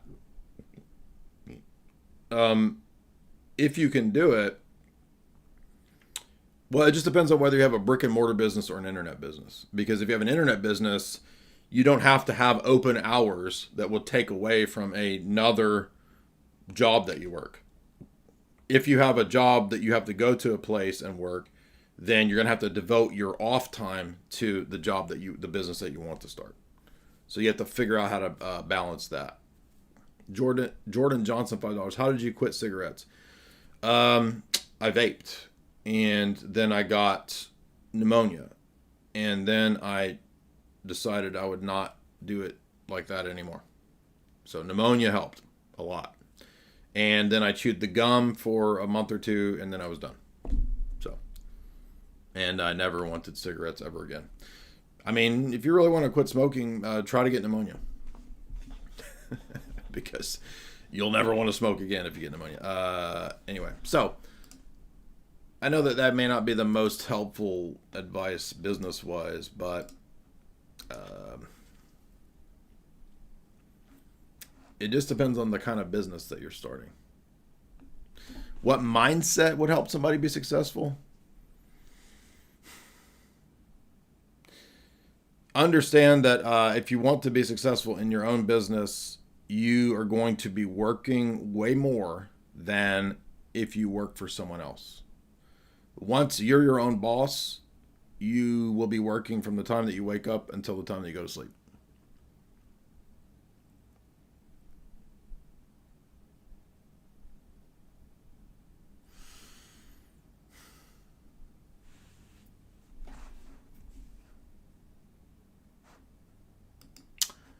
All right, thank you guys. A lot of fun today. Hopefully you enjoyed this more laid back, practical stream. I like to do those to change it up.